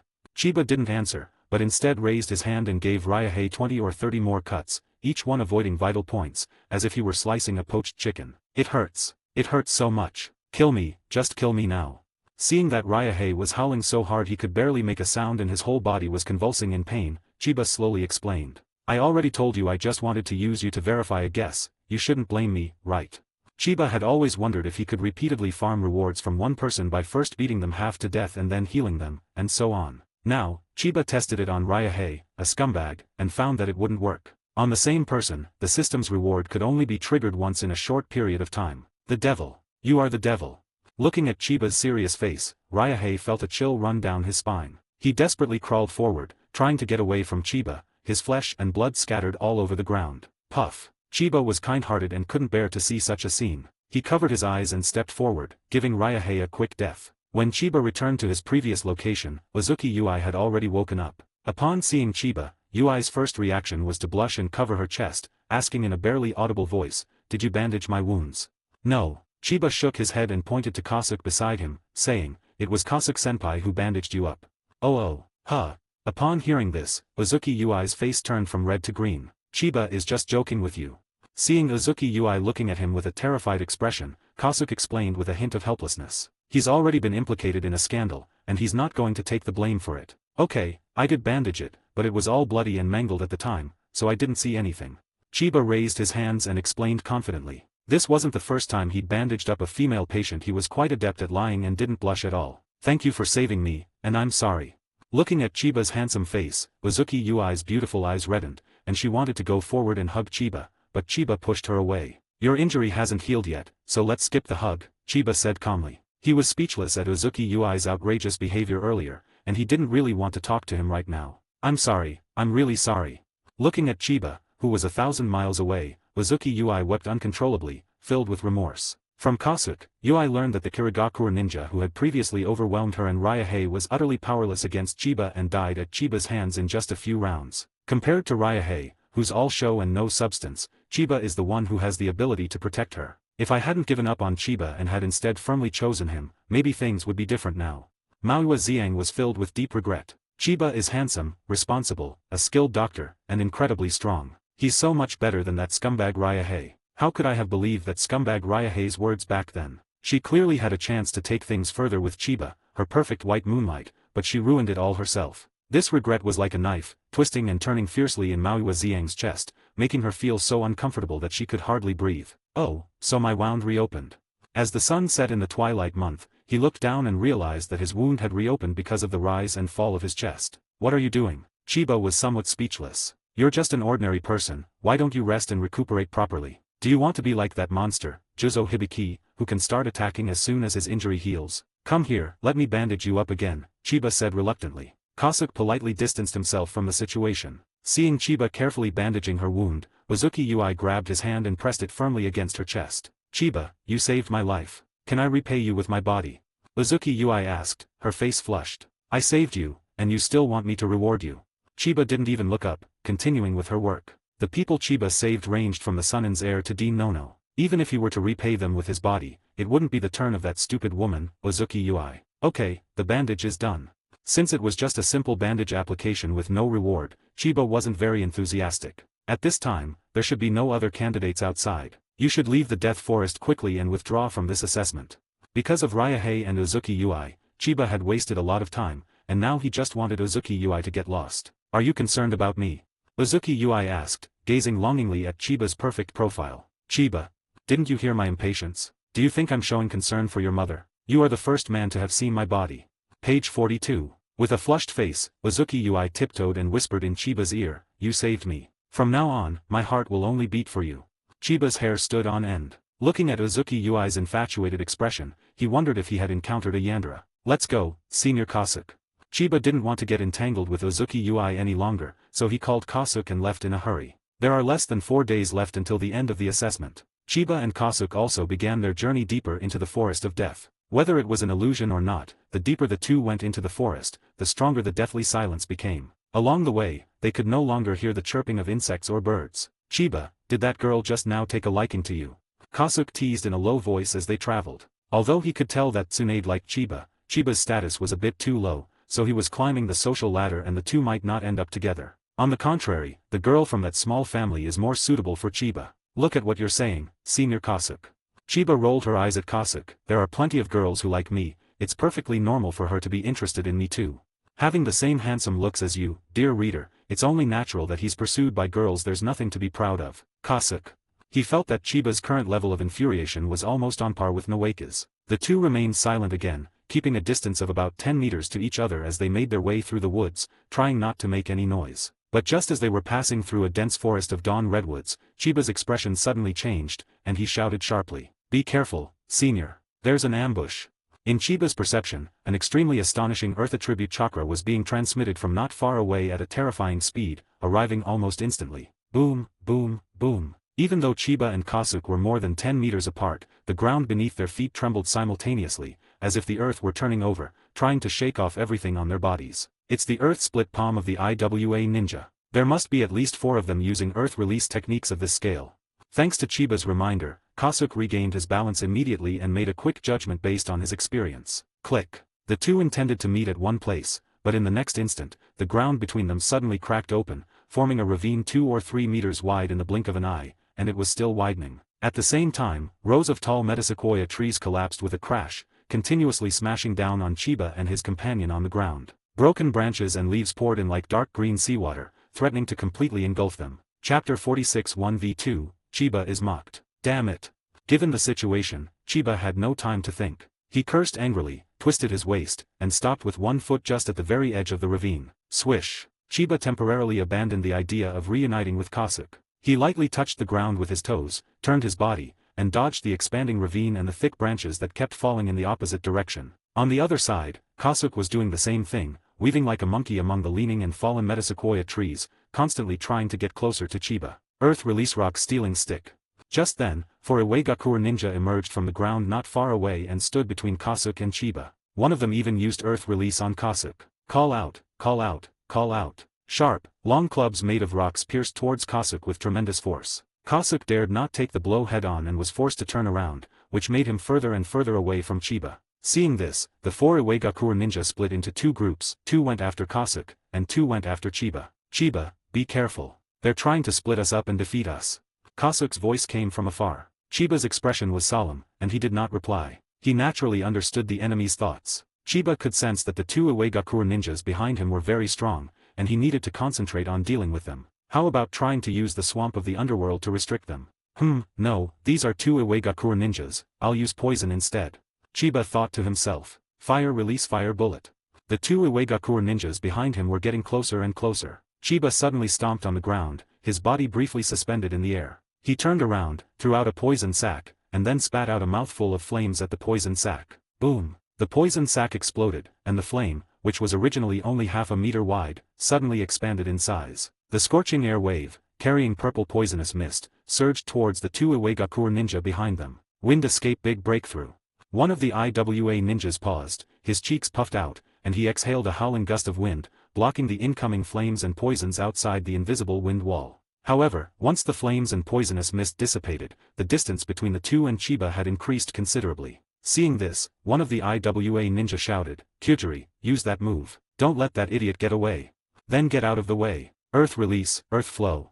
The Iwagakure ninja named Kurotsuke formed hand seals, ordered his companions to move aside, and then slammed his fist into the ground. Wow! The once hard ground instantly shattered into countless fine sands, which, under the control of the red earth chakra, surged up like golden waves, transforming into a giant hand that grabbed Chiba forward. Tu Duntu Lyubi. Without even turning his head, Chiba formed a hand seal as the giant hand of yellow sand was about to grab him. He stomped his foot hard on the ground, and a wall of earth rose up with a roar, blocking his way. Bang! The massive sandstorm slammed solidly against the earthen wall, then shattered back into fine sand, scattering sparsely across the ground. What the hell? Tensai, that kid actually used his foot to release earth magic while he was running. Kurotsuke stared in astonishment. If he hadn't read Chiba's information, he would have doubted whether this kid was a ninja from their Iwagakure village. How much control must one have over earth-style chakra to release earth-style chakra so smoothly? This kid definitely underreported the bounty. Be careful later, or you'll get caught off guard, warned the IWA ninja named Tensai. Let's attack together then. Don't worry about chakra consumption. Let's capture him first, Hunta said in a low voice. Earth release, earth pillar explosion. Faced with the slippery Chiba, Kurotsuke simultaneously formed hand seals and released earth release. The next instant, a crack in the ground spread out from beneath their feet, as if it had a mind of its own, and nimbly chased after Chiba ahead. Holy crap, it even tracks you. How disgusting. Sensing something amiss behind him, Chiba used shadow dance steps to change his position several times, but the ground fissure behind him could react quickly and change direction with him. This is just ridiculous. Boom. When it was only 10 steps away from Chiba, the ground fissure suddenly accelerated, catching up with Chiba in the blink of an eye, and then exploded instantly. Bang! The earth cracked open, and a terrifying impact crashed in. Even though Chiba had anticipated this and dodged, he was still caught in the aftershocks and temporarily lost his balance. As he regained his footing, the 2 IWA ninja behind him caught up and charged at him from the left and right. Unfortunately, it seems we have no choice but to confront them head-on. Chiba had intended to try to shake off the 2 IWA ninja and meet up with Kasuke first, but it now seems that won't work. Turong Talong Spear. Earth Release Rock Pillar Spear. At the same time, Kurotsuke and Tensai unleashed their ninjutsu, with long spears made of rocks thrusting out from under Chiba's feet and behind him, blocking any possible escape routes. Shadow Dance Steps. Having long been prepared for battle, Chiba dodged the thrusting rock spears and then faced the oncoming Kurotsuke and Tensai. Earth Release, Earthstone Dragon. Tensai formed hand seals, and a giant dragon formed from earth and stone roared up, fiercely biting at Chiba who was coming towards him. 2 Duntu Lyubi. Chiba used the same trick again, stepping on a thick earthen wall to block the incoming earth dragon. Just as the earthen dragon and the earthen wall vanished simultaneously, a figure pierced through the swirling yellow sand and appeared beside Chiba with lightning speed. Earth Release Rock Fist Technique. With a low shout, Hunter's right arm was somehow covered by hard rock, and he slammed a punch into Chiba's ribs. So fast. Chiba broke out in a cold sweat. He tried to dodge to the side while quickly bending his elbows and lowering his shoulders to protect his vulnerable ribs. Bang! With a muffled thud, Chiba felt as if he had been hit by a carriage. A terrifying force pierced through his arm and went straight through his lungs. Puff! Chiba felt a sweet taste in his throat and spat out a mouthful of blood. Using the force, he activated Shadow Dance Step and quickly retreated, dodging Tensai's sneak attack from the other side. Konoha style, Aburozukyo. Chiba's arm went numb from the shock. As he retreated, he drew his katana with his other hand and slashed fiercely at Tensai, who was passing by him. Earth Release, Hardening Technique. Tensai neither dodged nor evaded, he even extended his arms to strike the katana, attempting to control Chiba's body. Stab. The katana slashed across Tensai's arms, making a scraping sound against the rock. The blade only left 2 white marks on Tensai's arms, without even cutting through his skin. Page 43. Swish. Seeing this, Chiba decisively abandoned his sword and retreated to avoid being attacked from both sides by Tensai and Kurotsuke. Thus ended the first round of clashes between the two sides. Chiba not only failed to gain any advantage, but was also subtly suppressed by the two. These two guys are tough, and they're fast too. Chiba thought to himself as he moved his numb arms. But thinking about it, it makes sense. Apart from idiots like Ryahei, most of the people who dared to participate in this assessment were quite capable. These two IWA ninjas are highly skilled in both ninjutsu and taijutsu, possessing at least the strength of special jonin. No wonder they dared to hunt him and Kasuke. They are truly formidable opponents. Pat. Tensai casually tossed his katana to the ground, looked at the silent Chiba, and sneered. Kid from Konoha, did you skip a meal? How come you can't even cut someone down? Your arms are as limp as noodles. Ah. Chiba sneered and retorted, are you two wasting your chakra like this because you think you've got me cornered? Aren't you afraid of getting strung up on a skewer later? Ha ha ha ha. The two IWA ninja exchanged a glance and burst into laughter. Who? You think you can beat a brat like you who hasn't even grown his hair yet? Softy, is your bottom as soft as your top? You can't get hard, can you? Exactly. My 80-year-old grandma is stronger than you, you softy. While spewing trash talk, Kurotsuke and Tensai quietly approached Chiba, intending to take his head in one fell swoop. At such close range, using ninjutsu is both energy-consuming and prone to accidentally injuring teammates. In a 2-on-1 situation, taijutsu is the best option. Ha, you two bastards, do you really think you've got me cornered? Chiba sneered. Even though he knew the other party was deliberately trying to provoke him, he still felt a surge of anger. Damn it, what man could stand this kind of mockery? Chiba decided to reveal his trump card and kill these two bastards in front of him, just in time to bring glory to the village, since he was only missing one scroll from Uegakure. You call me weak? Then I'll show you what a real man is. Chiba crossed his arms in front of him, and the chakra within his body surged like a great river, instantly breaking through the first barrier of his body. 8 Gates Formation, Open the Gate, Open. Chapter 47 Counterattack, The Strange Phenomenon Targeting Chiba. Ziz. As the door opened, faint white smoke rose from Chiba's body. It was the sweat evaporating from his body. Earth Release Rock Fist Technique. The moment Chiba opened the door, Kurotsuke had already rushed to his side, raising his rock-encased fist to try and kill Chiba, but unfortunately, he was too late. After the limitations of the brain were removed, Chiba was able to unleash 100% of his body's potential, with both his strength and speed greatly improved. Strike. After dodging Kurotsuke's rock fist, Chiba twisted his waist and threw a punch at Tensai who was attacking from behind. Clang. Chiba's fist collided with Tensai's hardened body, producing a metallic clang, and Tensai's expression immediately changed. That force. It is no exaggeration to say that, apart from the son of the Tsuchikage, Tensai has never encountered anyone who could stand up to him. But now the force coming from this kid's fist is no less than that of Master Huangtu, and may even be greater. Taizai felt his blood and chi surging within him, and his body uncontrollably retreated several steps. Swish. Chiba's body moved like a ghost, clinging tightly to the side of the unbalanced Tensai, causing Kurotsuke, who was frantically turning back to attack, to jump up and down. Damn it, Taizai, get out of the way. Huangtu cursed under his breath. However, Tensai couldn't pay any attention to Kyudo at the moment, because Chiba's fist was coming again, this time aimed straight at his face. Clang! Tensai raised his arms to block Chiba's punch. Although Chiba's strength was great, it was not enough to break through his hardening. But at this moment, a sudden change occurred. Chiba's fist suddenly turned white, and several sheets of white paper flew out of his hand as if peeling off skin, instantly shooting towards Tensai's eyes. Puff! Tensai never expected Chiba to pull such a move. At such close range, there was no time to dodge. The paper, as sharp as a blade, sliced across his eyes, tearing off a chunk of flesh. Ugh, my eyes. Tensai instinctively covered his eyes. In pain, he could no longer maintain the stability of his chakra, and the hardening naturally collapsed. As Chiba used the Shiki no Mai paper dance, her other hand transformed into a scalpel, which was now viciously stabbing towards Tensai's throat. Just because Chong Wei doesn't show his power doesn't mean I'm a saint. Do not. Hunter roared angrily, his eyes blazing with fury, but all of this happened in the blink of an eye, and he was completely unable to save Tensai from Chiba's grasp. No, it should be said that he never expected that Chiba, who had just been suppressed by them, could kill Tensai in a single, brief exchange. Tetsuze, Tensai. When Hunter arrived at Taizai's side, there was already a bloody hole in Taizai's neck, with blood gushing out. He was clearly not going to survive. Your friend is beyond saving. I'm a medical ninja, you have to trust me.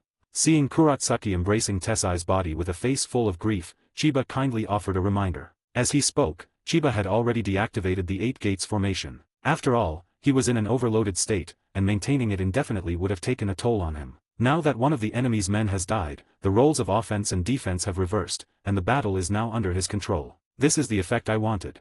Chiba was very satisfied with his smooth and skillful maneuver just now. Just as he envisioned, in a situation where the forces are evenly matched, the side with the ability to suddenly unleash their power can often achieve a surprising victory. If he kills both of them, he can use this smooth little combo again next time. Earth Escape Yellow Spring Marsh.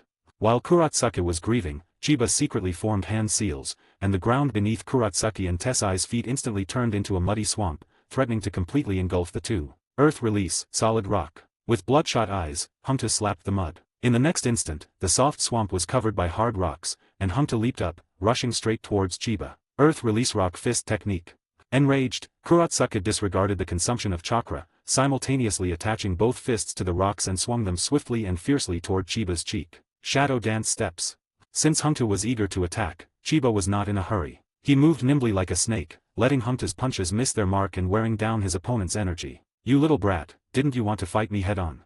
Seeing that Chiba wasn't taking the hits, Kurotsuki yelled angrily, why are you dodging, you coward? Come and attack me. Does your woman know you're a virgin? Chiba wasn't angry because he was really tall, and besides, he didn't have a woman. So, while dodging, he said with a grin, hey, you seem so angry. Is that Taizai your husband? Who usually does the upstairs position, or do you take turns? Anyone can insult people. Chiba was an artist in his past life, always playing the piano in Zon, a Chinese online forum. Baka Yara. Give me your shine aaaa. Enraged by Chiba, Hunter broke through Chiba's defenses and increased the speed of his punches by 3 points, but he still couldn't even touch the hem of Chiba's clothes. The outcome of this battle was already decided the moment the clay court lost its composure. Chiba dodged Kurotsuki's fist with a quick movement, and taking advantage of Kurotsuki's wide-open attack before he could generate new power, he slashed Kurotsuki's thigh with a scalpel. The reason he didn't use the poking technique was because he was afraid that the red clay would trap his arm and cause him to punch the clay back. Ugh! Blood splattered, and Kurotsuki's left leg buckled, causing him to briefly lose his balance. Seeing this, Chiba seized the opportunity to deliver another stab to Kurotsuki's waist. You're not even as strong as my 80-year-old grandma. You can't possibly be unable to get an erection, can you? Seeing Kurotsuki struggling to get back to his feet, Chiba smiled contemptuously and returned all the trash talk that Kurotsuki and the other man had just hurled at them. Bastard, I'll kill you. I'll kill you.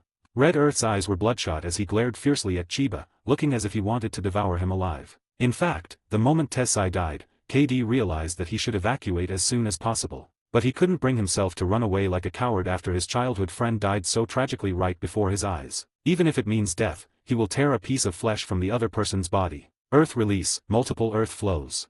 Hunter roared and slammed his fists heavily onto the ground. Spiderweb-like cracks instantly spread to a distance of more than 10 meters, and the shattered earth and rocks transformed into roaring earth dragons, ferociously crashing into Chiba who was trying to dodge backward. Ha! A desperate struggle, ha!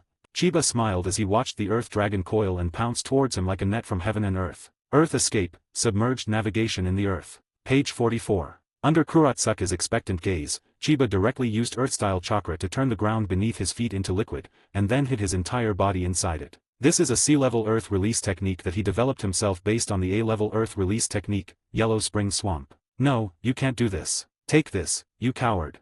Hungtu's expectant expression froze on his face, then he roared in despair and rage, take this. Take this. It shouldn't be like this, it shouldn't be like this.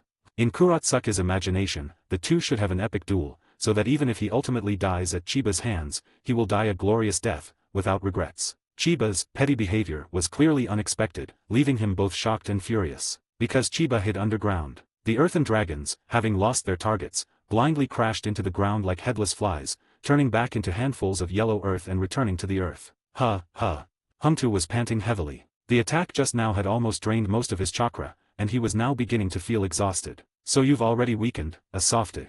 Chiba's figure emerged from the ground, looking at the red soil that had run out of steam, and mocked once again. You.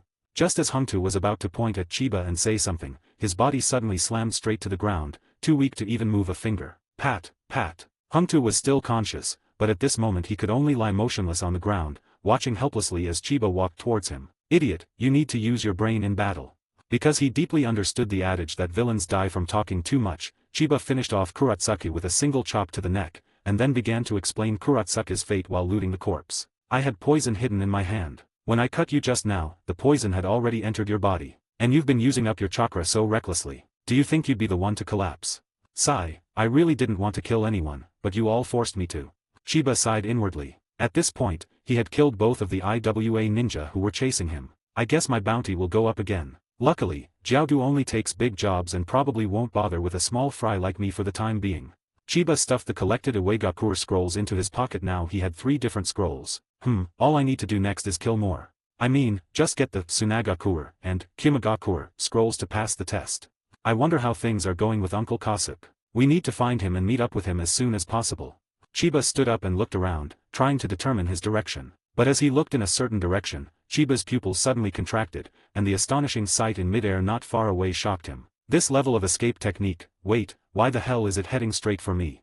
Chapter 48 The Grand Burial of Gold Dust, Chiba makes his move. In Chiba's view, the sky not far away first darkened, then became incredibly dazzling, as a golden waterfall flowed back into the sky, shimmering in the sunlight. This is a towering wave composed of gold dust. At the top of the surging sea of sand, a figure can be vaguely seen with arms crossed, walking on the waves, looking down at everything from above. There's no mistake, this is Raza's magnetic release, gold dust. Chiba looked at the astonishing spectacle not far away and felt a pang of envy. That move was so damn cool. I wish I could do that too. Seeing the awesome ninjutsu, Chiba wanted to get his hands on it. Of course, it would be even better if he could activate Susanoo. Luo Sha was manipulating the sand and gold dust that filled the sky from a short distance away, occasionally sending out streaks that shot towards the ground, clearly chasing after someone. After taking a couple of glances, Chiba suddenly realized something was wrong. Why was this gold dust flying straight towards him? Holy crap, what's going on? Is this a coincidence? Chiba was filled with doubt and uncertainty, and for the moment he couldn't care less about anything else, so he decided to avoid Raza first. Chiba plunged into the depths of the forest, changing direction several times. But every time he turned his head to look, the gold dust behind him also changed direction. The most outrageous time was when the gold dust made a sharp 180-degree turn and drifted in the air, leaving Chiba people dumbfounded. Holy crap, brother Luo Sha, I've never offended you, have I? You've come to wish me a happy new year with gold in hand. Chiba complained while silently speeding up. Although he was missing a sand village scroll, he was too weak to fight against the guy in the sky for the time being, so he should just hide if he could. The location Chiba was looking in a few minutes ago. A red-haired boy fled in disarray through the forest, occasionally using the 8 puppet arms behind him to shift his body and dodge the sand gold spears that kept shooting down from the sky. Raza, how dare you attack someone from your own village? Aren't you afraid of being punished by the 3rd Kazekage when you return, and being turned into a puppet by my parents? The red-haired boy was Scorpion. He dodged while questioning in a cold voice, displaying a composure and calmness beyond his years. The more Scorpion acted this way, the more determined Raza became to kill him. At this moment, Scorpion's body was covered with large and small bloody holes, and his clothes were stained red with blood. If he hadn't endured the pain and forcibly used chakra threads to temporarily pull his wounds together, he probably would have died from blood loss. Magnetic Escape Alluvial Gold Realm Method. The Celestial Sands had no intention of giving the Scorpion a chance to breathe. It raised its arms, and sharp, golden sands, like giant bamboo shoots, shot out and fiercely struck the Scorpion on the ground. Luo Sha just used the sand gold burial technique, but it didn't eliminate Scorpion, as it was blocked by a secret scroll. Strategically, Raza didn't intend to waste any more chakra before exhausting the opponent's trump cards. He would simply grind Sasori down slowly. After all, he was not the fourth Kazekage he would become years later. He still had to be wary of other powerful examines hunting him down after his position was exposed. "You bastard, when we get back I'll turn you into a puppet." A murderous glint flashed in Scorpion's eyes. Luo Sha suddenly attacked just now. If it weren't for his subordinates protecting him with their lives, and if it weren't for the puppets and many secret scrolls that his parents had specially prepared for him, he would have been dead long ago. Scroll, windswept formation. Scorpion took out a scroll from his bosom, broke the seal, and the tips of the two puppet arms behind him immediately exploded, revealing two dark tubes that spewed out howling winds backward. Boom! The strong wind temporarily slowed down the gold dust's attack, and the Scorpion used the force to dash forward, barely escaping the gold dust's attack range. Damn it! Scorpion's face looked ugly, and the backup plans his parents left him were becoming fewer and fewer, and his condition continued to decline. If he can't find a way out of this predicament, he will undoubtedly die here. Just then, Scorpion suddenly sensed something and looked in the direction where Chiba was. Before entering the forest of death, Scorpion had tampered with Chiba's body so that he could sense Chiba's location whenever Chiba appeared nearby. That way, if he encountered Chiba during the assessment, he could easily help Chiba out. But now, go find that Chiba. Scorpion made up his mind instantly. The best way to break the deadlock was to bring an outsider into the game. At the very least, it would buy him some time. Time returns to the present. Chiba sped through the forest, but the sandstorm behind him was like a vicious dog, relentlessly pursuing him and getting closer and closer. Chiba was completely dumbfounded, not knowing why Raza had suddenly set her sights on him. "Damn Raza, you think you can take advantage of my current weakness? If I ever achieve my ambitions, I'll beat you to a pulp and take down your Karura." Chiba grumbled and cursed, already imagining Gaara's future father in his mind. "Chiba, Chiba." Just then, Chiba faintly heard someone calling his name from behind. He turned around and exclaimed in surprise, "Holy crap, the 8 spider lances."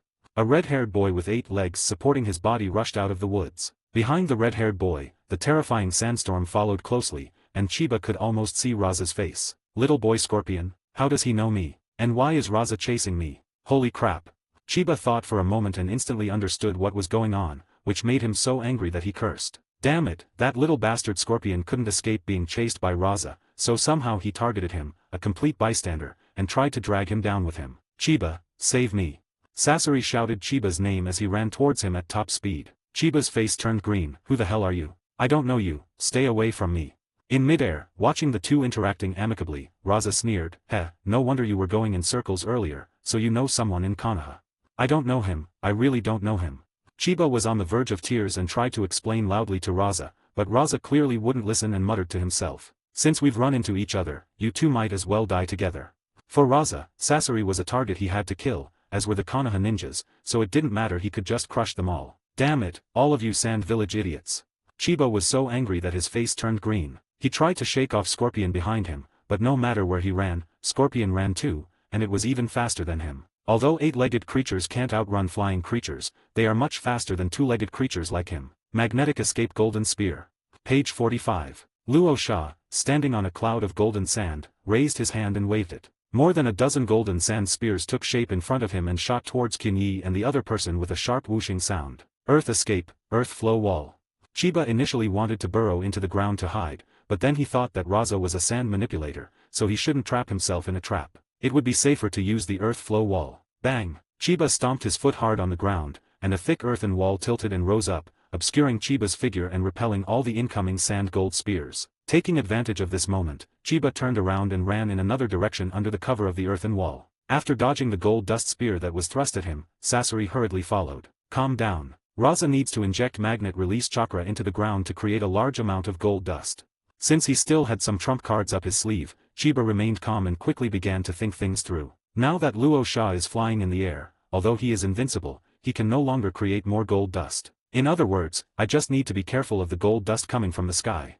Thinking of this, Chiba glanced at Scorpion, who was still lingering beside him, and his mind began to stir. Sasori's talent is undeniable. The puppets he casually created as a child were used by Kankuro all the way through Shippuden, not to mention his powerful ability to multitask and single-handedly destroy a country. Sasori is an important figure in the Akatsuki organization. If we can save him, the reward will be many times greater than saving Juzo Baiwa. The bigger the waves, the more expensive the fish. Chiba wanted to eat fish again, but of course, this fish didn't refer to the fish that Tsunade was eating. This guy. Having failed in his first attack, Luo Sha frowned slightly in midair, and his expression towards Chiba became serious. A true expert's skill is immediately apparent. Chiba's earth escape technique just now made Raza abandon his underestimation and prepare to go all out. Delay could lead to unforeseen consequences. 10 minutes have passed and we still haven't managed to take down Scorpion. I'm afraid quite a few people have already noticed this place. We can't give them a chance to turn the tide. Let's go all out.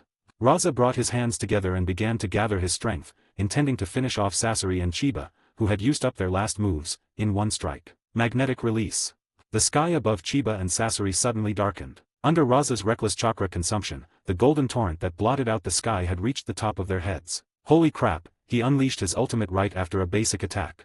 Chiba's expression changed. Now he no longer needed to hesitate about whether to save Sasori. If he didn't use his trump card, he could be buried alive by Raza. You forced me to do this, Raza.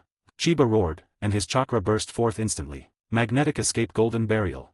Luo Sha clenched his fists tightly, and the viscous gold dust poured down like a rushing waterfall, with a thunderous roar, threatening to completely engulf the two people below. The Dance of Shikigami, Full Power.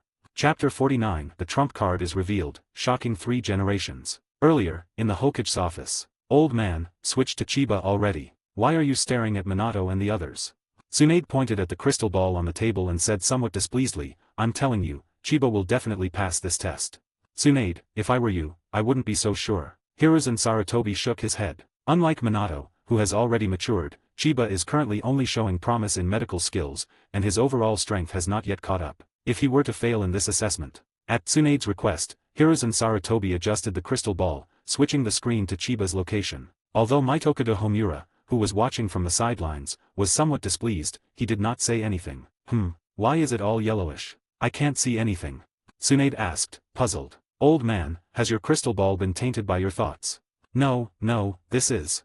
The next second, Tsunade realized something, and she grabbed Hiruzen Sarutobi by the collar and yelled, Old man, Chiba is in danger, do something. Hiruzen Sarutobi sighed and said, It's too late, Tsunade. Now Chiba can only rely on himself. The Dance of Shikigami, Full Power.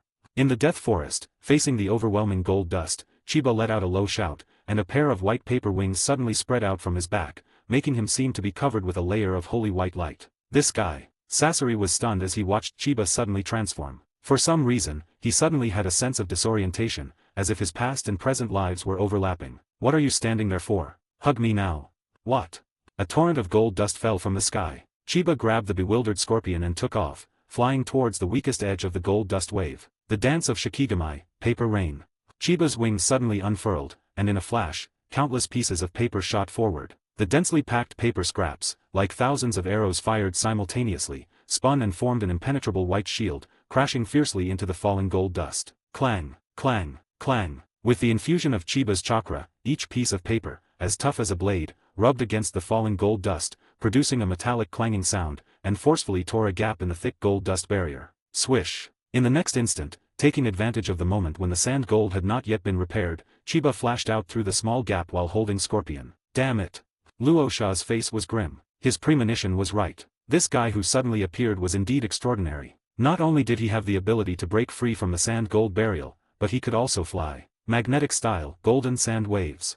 Luo Sha loosened his tightly clasped hands, thus undone the unfinished gold-flecked burial. He raised his arms, manipulating the countless gold dust particles to swirl up and gather into a ball, like a ferocious maw, which once again swept towards Chiba and his companion who had escaped.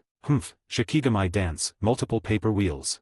Chiba snorted coldly. The paper scraps he had previously shot out first returned to his wings, and then shot out again, transforming into giant flying wheels that crisscrossed and cut towards the incoming gold dust wave. Clang, clang, clang. Cut by the paper spinning wheel, the speed of the gold dust wave slowed down, and Chiba took the opportunity to fly out of the gold dust's coverage area while holding Scorpion. Enough, Raza. You've attacked me time and time again. Do you really think I, Chiba, am someone to be trifled with? Chiba did not continue to flee with Scorpion in his arms, but remained suspended in midair, coldly staring at Raza opposite him. As he spoke, thousands upon thousands of pieces of paper flew around behind Chiba, vibrating at an extremely high frequency, as if brewing some terrifying move. Meanwhile, Scorpion in Chiba's arms was so surprised that he had forgotten how to speak. He initially just wanted to find someone to share the firepower, but who would have thought that Chiba would be so fierce, not only neutralizing Raza's strongest attack, but also possessing the power to counter it. This Chiba isn't much older than me, but not only is his medical skill exceptional, his strength is also so formidable. Strangely enough, nestled in Chiba's arms, Sasori suddenly felt a sense of security, as if he were in his parents' arms. Scorpion, lower your head a little. My next move has a wide range of damage, so be careful not to hurt yourself. After bowing his head and giving Sasori a word of advice, Chiba looked at Raza again and said coldly, those 2 moves just now must have consumed a lot of your chakra, right, Raza? Let's see how you handle this next one. Chiba's wings flapped rapidly, and the paper fluttered in the air, as if it were about to burst forth at any moment. Luosha's expression immediately turned serious. He had just witnessed the power of Chiba's control over the paper, and now so many pieces of paper gathered together were enough to pose a threat to him. Magnetic Escape Golden Shield. Luosha clasped his hands together, and gold dust, like seawater, surged back in front of him, vaguely forming the shape of a shield. Raza stared intently, fully prepared, intending to block Chiba's next attack with all his might. Swish! But just as Raza was fully focused on his guard, Chiba suddenly flapped his wings, turned around, and ran off in the opposite direction. Ran away. Luosha froze instantly, standing there completely bewildered. He'd already put on his shield, and Chiba just ran away like that. Weren't we supposed to attack? Why did we run away? Scorpion poked his head out from Chiba's arms and asked, somewhat puzzled. He was even thinking that if Chiba could kill Raza, he would use the latter's corpse to make a puppet on the spot. Attack my ass. Let's get out of here. Chiba replied irritably. Although Raza had already consumed a lot of chakra, his chakra was also greatly depleted from the continuous battles just now. If they continued to fight head-on, it would most likely be a 50-50th situation, and neither of them would come out on top. Now that Scorpion has gotten his reward, why wouldn't he run away? Should he stay and wait for Raza to give him gold? I want to fly, I won't get tired no matter how far. Chiba didn't even turn his head, leaving his back to Raza, and flew forward confidently. While both were flying, the heavy gold dust couldn't match the speed of his paper wings, and the chakra consumption was incomparable. They were now safe. Damn bastard, I'll remember you. You better never let me see you again. Watching Chiba's figure disappear into the distance, Raza remained standing there, shivering with cold. It is good. In the Hokage's office, when Tsunade saw Chiba soar into the sky from the gold dust, she excitedly punched Hiruzen Sarutobi's desk, smashing it through. Bang! Hiruzen Sarutobi didn't even bother to scold Tsunade anymore. He stood up abruptly, oblivious to the chair falling to the ground, his eyes fixed on the crystal ball in front of him. This child. Page 46. During the Warring States period, many bizarre and wonderful escape techniques appeared only briefly, but those who were able to develop successfully all became renowned and powerful figures. Hashirama Senju, the first Hokage, was one of them. And Chiba is now very likely to become one of them. It seems this child has been hiding his true abilities all along. He has talent but isn't arrogant. This child is a genius no less than Minato. Konoha has a worthy successor. Hiruzen Sarutobi took a deep drag on his pipe and looked at Tsunade beside him. Tsunade, it's a waste of this child's talents to only be in charge of a small project. Let's find someone else. I plan to put Chiba in a more important position. Hiruzen Sarutobi was already figuring out how to bring Chiba under his command. Such a genius definitely needed to inherit his will of fire. You're right, old man. Tsunade, unusually, didn't argue back and agreed with Hiruzen Sarutobi. Meanwhile, Mitokado Homura remained silent, fiddling with his fingers as if plotting something. Forest of Death. After shaking off Raza, Chiba quickly folded his wings and moved to different locations with Sasori, hiding themselves away. After arriving at a safe place, Chiba and Sasori exchanged a glance, each harboring their own secrets. If I didn't get a reward from you, I would have thrown you away just now, you piece of trash. If you hadn't saved my parents, I would have turned you into a puppet just because of your special escape technique. Ahem, that. After a tactical cough, Chiba said, You're badly injured, Sasori. I'm a medical ninja, let me treat you. Chiba was confident in Kosuke's abilities, and since he was also not in good condition at the moment, he decided to rest for a while and then try to win the reward. Okay. Scorpion naturally wouldn't refuse and immediately nodded in agreement. After being subjected to repeated torment, Scorpion's wounds reopened. With Chiba's support, he leaned against a large tree, letting Chiba do as he pleased. I've seen your intelligence. Thank you for saving my parents.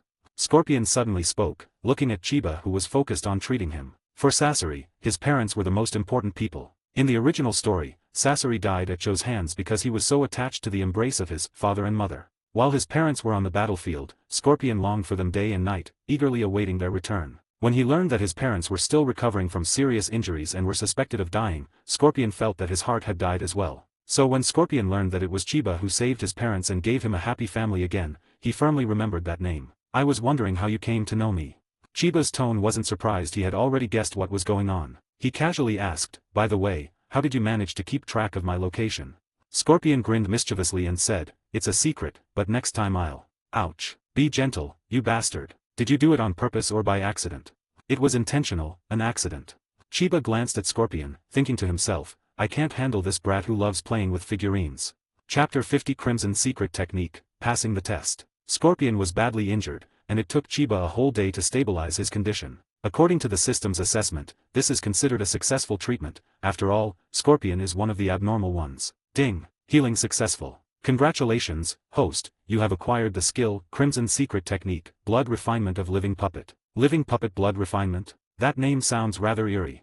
Chiba muttered to himself and clicked on the skill description. After all, it was a reward for saving Scorpion, so it couldn't be too bad. Crimson Secret Technique, Living Puppet Blood Refinement, a secret technique that uses chakra as fire and a human body as a puppet to refine blood, enhancing the vitality of flesh and the strength of bones and muscles. By treating the body as a puppet, one can choose to fuse all the flesh and blood into one place, maintaining 100 times the vitality of the flesh and blood.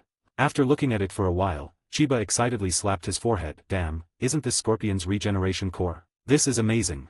Chiba certainly didn't intend to completely transform his body into a puppet. However, such a powerful secret technique, if used to hone his physique, would definitely help him better tap into the potential of the Thousand Hands bloodline, until he could. Grandma Lee knocks on the door, open. Not bad, it wasn't a complete waste of time. Chiba nodded in satisfaction. There are only 3 days left until the end of the assessment, and Chiba is still missing 2 scrolls from Tsunagakur and Kimagakur. Thinking of this, Chiba reached into Sasori's clothes and grabbed something hard. Hey, Chiba, what are you doing? I still need to participate in the assessment. Scorpion was startled at first, then covered his clothes and said in a cold voice, You're not participating. In your current state, you're dead if someone runs into you. Give it to me. With a forceful pull, Chiba snatched the scroll from Scorpion's arms and quickly stuffed it into his own pocket. You're fine. Scorpion gritted his teeth and said, From childhood to adulthood, no one has ever dared to steal anything from me. I'll remember you, Chiba. I'll remember you too, little brother. I hope you survive this test. Let's part ways here. Facing the snarling Scorpion, Chiba waved to him with a smile and prepared to turn and leave. Watching Chiba's retreating figure, Scorpion hissed, Hey, you better stay alive too, or I'll turn your corpse into a puppet. Since her trump card had already been revealed, Chiba decided to go all out and flew into the sky to search for Kasuke. Chiba isn't bragging, but with the cards now out in the open, very few examines can threaten him, not even Raza and Minato.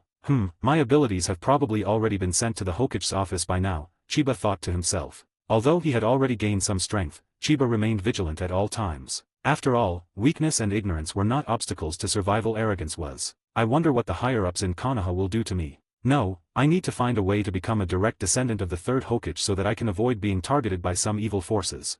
Chiba has made up his mind. After he leaves, he will choose one of the 3 legendary Sannin of Konoha to be his apprentice. What Chiba didn't know was that at that very moment, Hiruzen Sarutobi was also figuring out how to recruit him into his own ranks. It's those 4.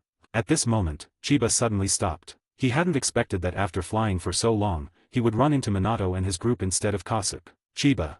Meanwhile, the 4 people on the ground, including Minato, also noticed Chiba in the sky and all showed expressions of surprise. In Konoha today, there are few ninjas who can soar through the sky like Chiba. Swish. Chiba hesitated for a moment, then folded his wings and landed in front of Minato and the others. Spiral staircase, rhinoceros beetle, ruined streets. Fig Tower, hydrangea, and the secret emperor. Neither side approached the other immediately. Instead, they used the code words they had agreed upon before the exam to identify the candidates from Konoha. It really is you, Chiba. After exchanging the secret code, Minato Namikaze smiled and approached Chiba, saying quite naturally, Didn't you just leave? Why are you back looking for us again? Alright, stop trying to trick me, Minato Namikaze. Chiba touched his nose and said, We only met once at the beginning of the assessment. I haven't seen you guys in the last 2 days. Upon hearing this, Minato Namikaze turned to look at Inoichi Yamanaka. Seeing that the other nodded slightly in affirmation, Minato then put away the kunao he had been holding. Is something the matter, Chiba? And where is Kasuke-senpai? Minato asked. I got separated from Senior Kasuke and happened to run into you while searching for him. I wanted to ask if you have any scrolls you don't need, so we can exchange them. That's right, the reason Chiba approached Minato and the others was to see if there was an easier way to pass the test. He wasn't tasked with stopping other ninja village examens, so if he could collect the scrolls without fighting, why wouldn't he do it? Oh. After hearing Chiba's words, Minato and the other 3 exchanged glances. Soon, Nara Shikaku, known as a strategist, stepped forward and said with a smile, Of course, this will save us a lot of time. It's strange, we haven't encountered many candidates from Kirigakur along the way. If you have any Kirigakur scrolls, you can trade them with us. Choza Akimike, who was standing nearby, added, Yes, we have extra Iwagakur and Kimagakur scrolls here. If you need them, let's trade one for one. Upon hearing this, Chiba's face lit up with joy. Great, I happen to have an extra mist concealment scroll on hand. This time, Juzo Baiwa has done a great job. I guess this kid killed a lot of Kirigakure ninjas, which is why Kirigakure scrolls are so scarce. So, what scroll do you want to exchange it for? Let's switch to a cloud concealment scroll. Both of them simultaneously pulled out a scroll and threw it at each other. After opening it and confirming that it was correct, they were both delighted. Great. I never expected to get this last scroll so easily. After bidding farewell to Minato and the others, Chiba set off with a joyful expression. Not long after, he found Kasuke, or rather, Kasuke discovered him first and revealed himself. Senior Kasuke, are you alright? I've collected all 5 scrolls. Shall we leave here? Chiba asked. Sigh, but I still have tasks assigned to me by the 3 generations of masters, Kasuke said with a worried look. That's it. After thinking for a moment, Chiba had an idea. How about this, Kasuke-senpai? There are only a few examens left in Konoha now. Why don't you just burn all the scrolls you have? That way, fewer people will pass. Kasuke was stunned. He asked hesitantly, is this alright? Candidates aren't supposed to damage the scrolls themselves, are they? Hey, that's wrong. Chiba waved his hand and said with a grin, didn't Lord Orochimaru say before we came in that there are no restrictions on the methods used in this assessment? You can do whatever you want. Page 47. Under Chiba's influence, Kasuke destroyed all the extra scrolls he had on him and followed Chiba to the designated location for the qualification test. There were no further incidents along the way. Hiss, congratulations on passing the test, Chiba-kun. I personally look forward to your brilliant performance in the future.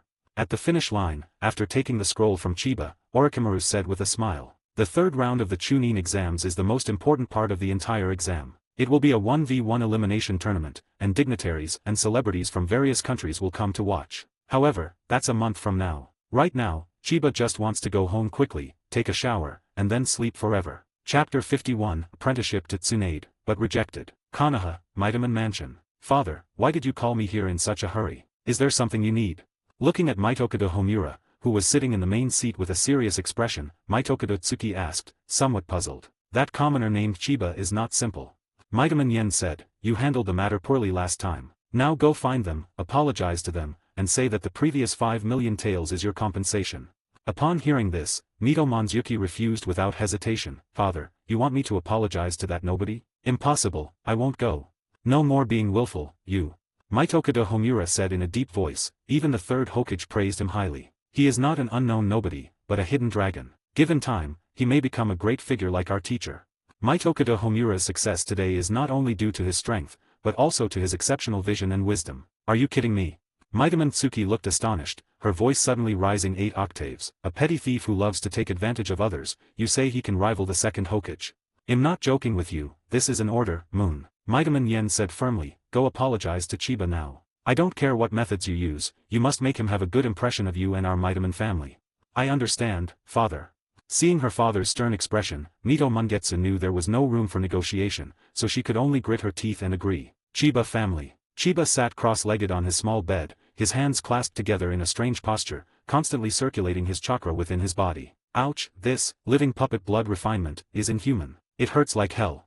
Chiba grimaced in pain, his facial features contorted in agony. Since the end of the assessment, Chiba has tried tempering his body several times. To be honest, this secret technique is really amazing, and the body tempering effect is outstanding, but it also really hurts. During the training, Chiba felt as if a fire was burning inside his body, scorching every inch of his meridians and flesh. It was incredibly painful, and he didn't know how Scorpion had managed to endure it. Damn it, some people live like the protagonists in a wish-fulfillment novel, while others live like the protagonists in Yuhua's novels. Why should I, a protagonist with a system, have to suffer like this? Although he was grumbling, Chiba knew in his heart that if he wanted to live better in this world, he couldn't just rely on the system, he also had to work hard himself. Chiba, are you home? Just then, Tsunade's voice came from outside the door. Lady Tsunade, what brings you here? Chiba quickly sat up in bed, adjusted his chakra, and hurriedly opened the door for Tsunade. What are you doing in the house, dawdling like that? Tsunade entered the house with ease, as if she were back in her own home. She plopped down on the sofa and said casually, nothing much, I just happened to be passing by and thought I'd drop by. Actually, Tsunade came to see Chiba specifically after finishing her work, wanting to see if Chiba was injured and if she missed her. But Tsunade couldn't bring herself to say such mushy things, she would just observe with her eyes. You've come at the perfect time, Lady Tsunade. Chiba poured Tsunade a cup of tea and asked expectantly, may I become your apprentice? Among the legendary Sannin, Tsunade was the one with the best relationship with Chiba, so Chiba's first choice was Tsunade. Can't. Tsunade's pretty face darkened, and she said irritably, I have no intention of taking on any disciples. You'd better find someone else. It's all that bastard Nawaka's fault. She and Chiba are practically like siblings now. If they become master and disciple too, what will happen? Chiba. If he remembered correctly, it was Tsunade who took the initiative to express her desire to take him as her disciple. How come she has changed her mind now? Women are indeed fickle. I must never date someone like this in the future. Chiba thought to herself. If you want to find someone to guide your training, I suggest you go find that guy Jiraiya. He just returned to the village a couple of days ago. Seeing that Chiba seemed a little disappointed, Tsunade suggested, although Jiraiya is unreliable, his ability to train disciples is undeniable. He is very good at guiding people in their training. Chiba nodded, thinking to himself that it was true. Half of the disciples he had trained were Kage level, and another was 6 paths level. Looking at the Hokage, only Jiraiya had such an honor. Dong dong dong. Just as the two were talking, there was another knock on the door. Chiba opened the door and found that the person who came in was Mito Monzuki. You, stinky woman. Tomboy. Before Chiba could speak, Tsunade behind him suddenly stood up, and Mito Mangetsu ignored him. The two women stared at each other and started hurling insults at each other from a distance. It's been so long, and you haven't improved at all. TSK, just like your life, which is so ordinary. Tsunade glanced at Mito Motosuke's flat chest and was the first to question it. Oh, you've really grown up, just like your temper. What good is it? Does anyone even notice you? Mito Mangetsu retorted. Chiba, sandwiched between the two, was dumbfounded. He never expected that two such beautiful girls could be so sarcastic and tactful. Dead Moon. Tsunade. Seeing the two who were briefly at peace and trying to kill each other with their eyes, Chiba tentatively asked, Lady Tsunade, you know each other?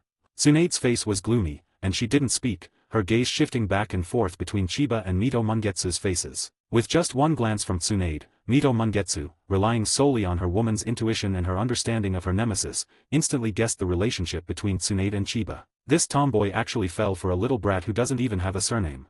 Shocked, Mito Mangetsu's eyes instantly brightened. She had come to see Chiba simply to carry out her father's orders. Even without Mitokado Homura's request, she would still do everything she could to win Chiba's favor. She wanted to drive Tsunade, that tomboy, crazy. Of course we know each other, little brother Chiba. We were classmates back then. Mitaman Tsuki smiled and said, Tsunade, she's been the same since she was a child. No one has ever tasted her red lips, and she can kill a young man with one punch. She's very innocent. You wretched woman, do you want to die? Tsunade instantly flew into a rage, her golden twin tails sticking up in anger. Lady Tsunade, please calm down, please calm down. Chiba quickly grabbed Tsunade from above, furrowing his brow as he looked at Mitaman Tsukishiro, concerned about his newly purchased furniture. What brings you here? If it's not urgent, please leave, okay? Chiba didn't know what the story between the two was, but he was undoubtedly biased towards Tsunade. He was the kind of person who always prioritized family over reason. They're fine, but they heard you almost died during the Chunin exams a few days ago and were worried you might be injured, so they brought some supplements to check on you. Mitaman Tsuki raised the object she was carrying, and after speaking in a pitiful manner, she subtly gave Tsunade a provocative look. That wretched woman.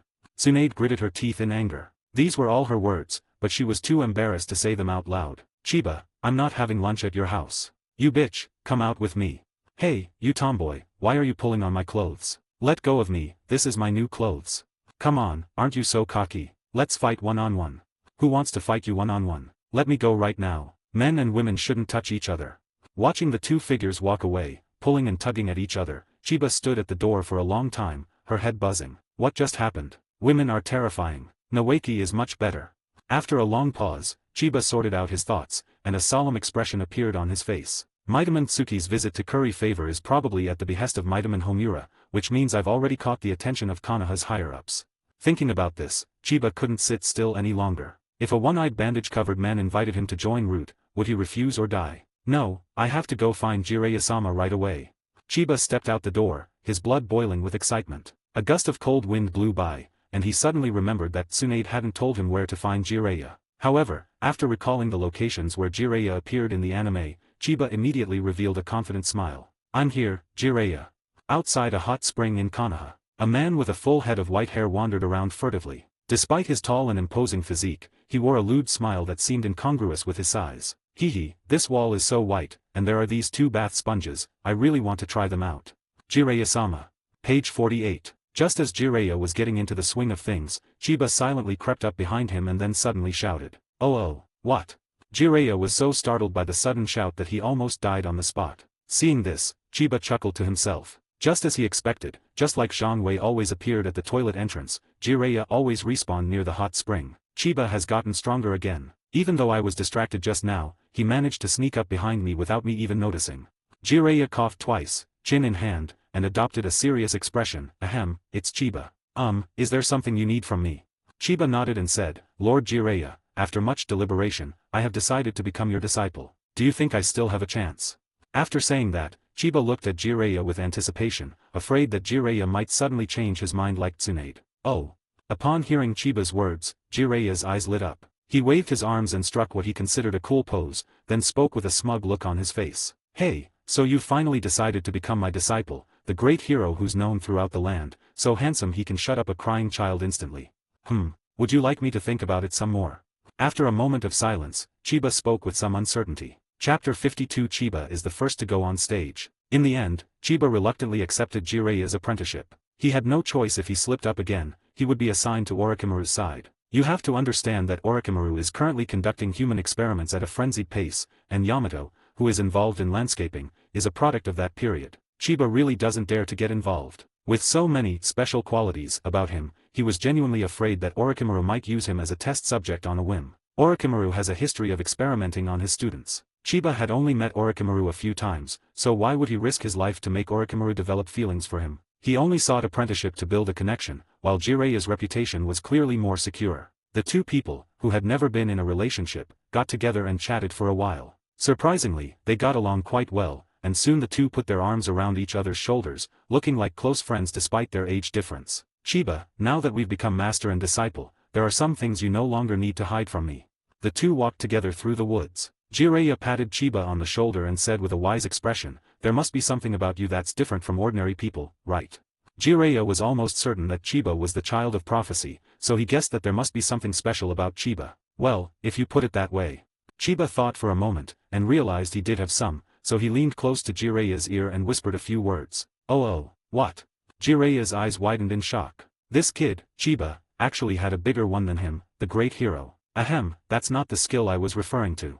Jiraiya coughed twice and changed the subject, saying, I'm talking about training skills, special abilities that can help you improve your strength. Chiba understood Jiraiya's meaning, of course. He had only mentioned because to show off, or rather, to buy himself some time to think. I was born with a strong ability to control chakra, and I can use some strange escaping techniques. Chiba said, I tried to combine fire and earth chakra before, and I didn't expect to accidentally develop lava release. However, it is not mature enough to be used in battle.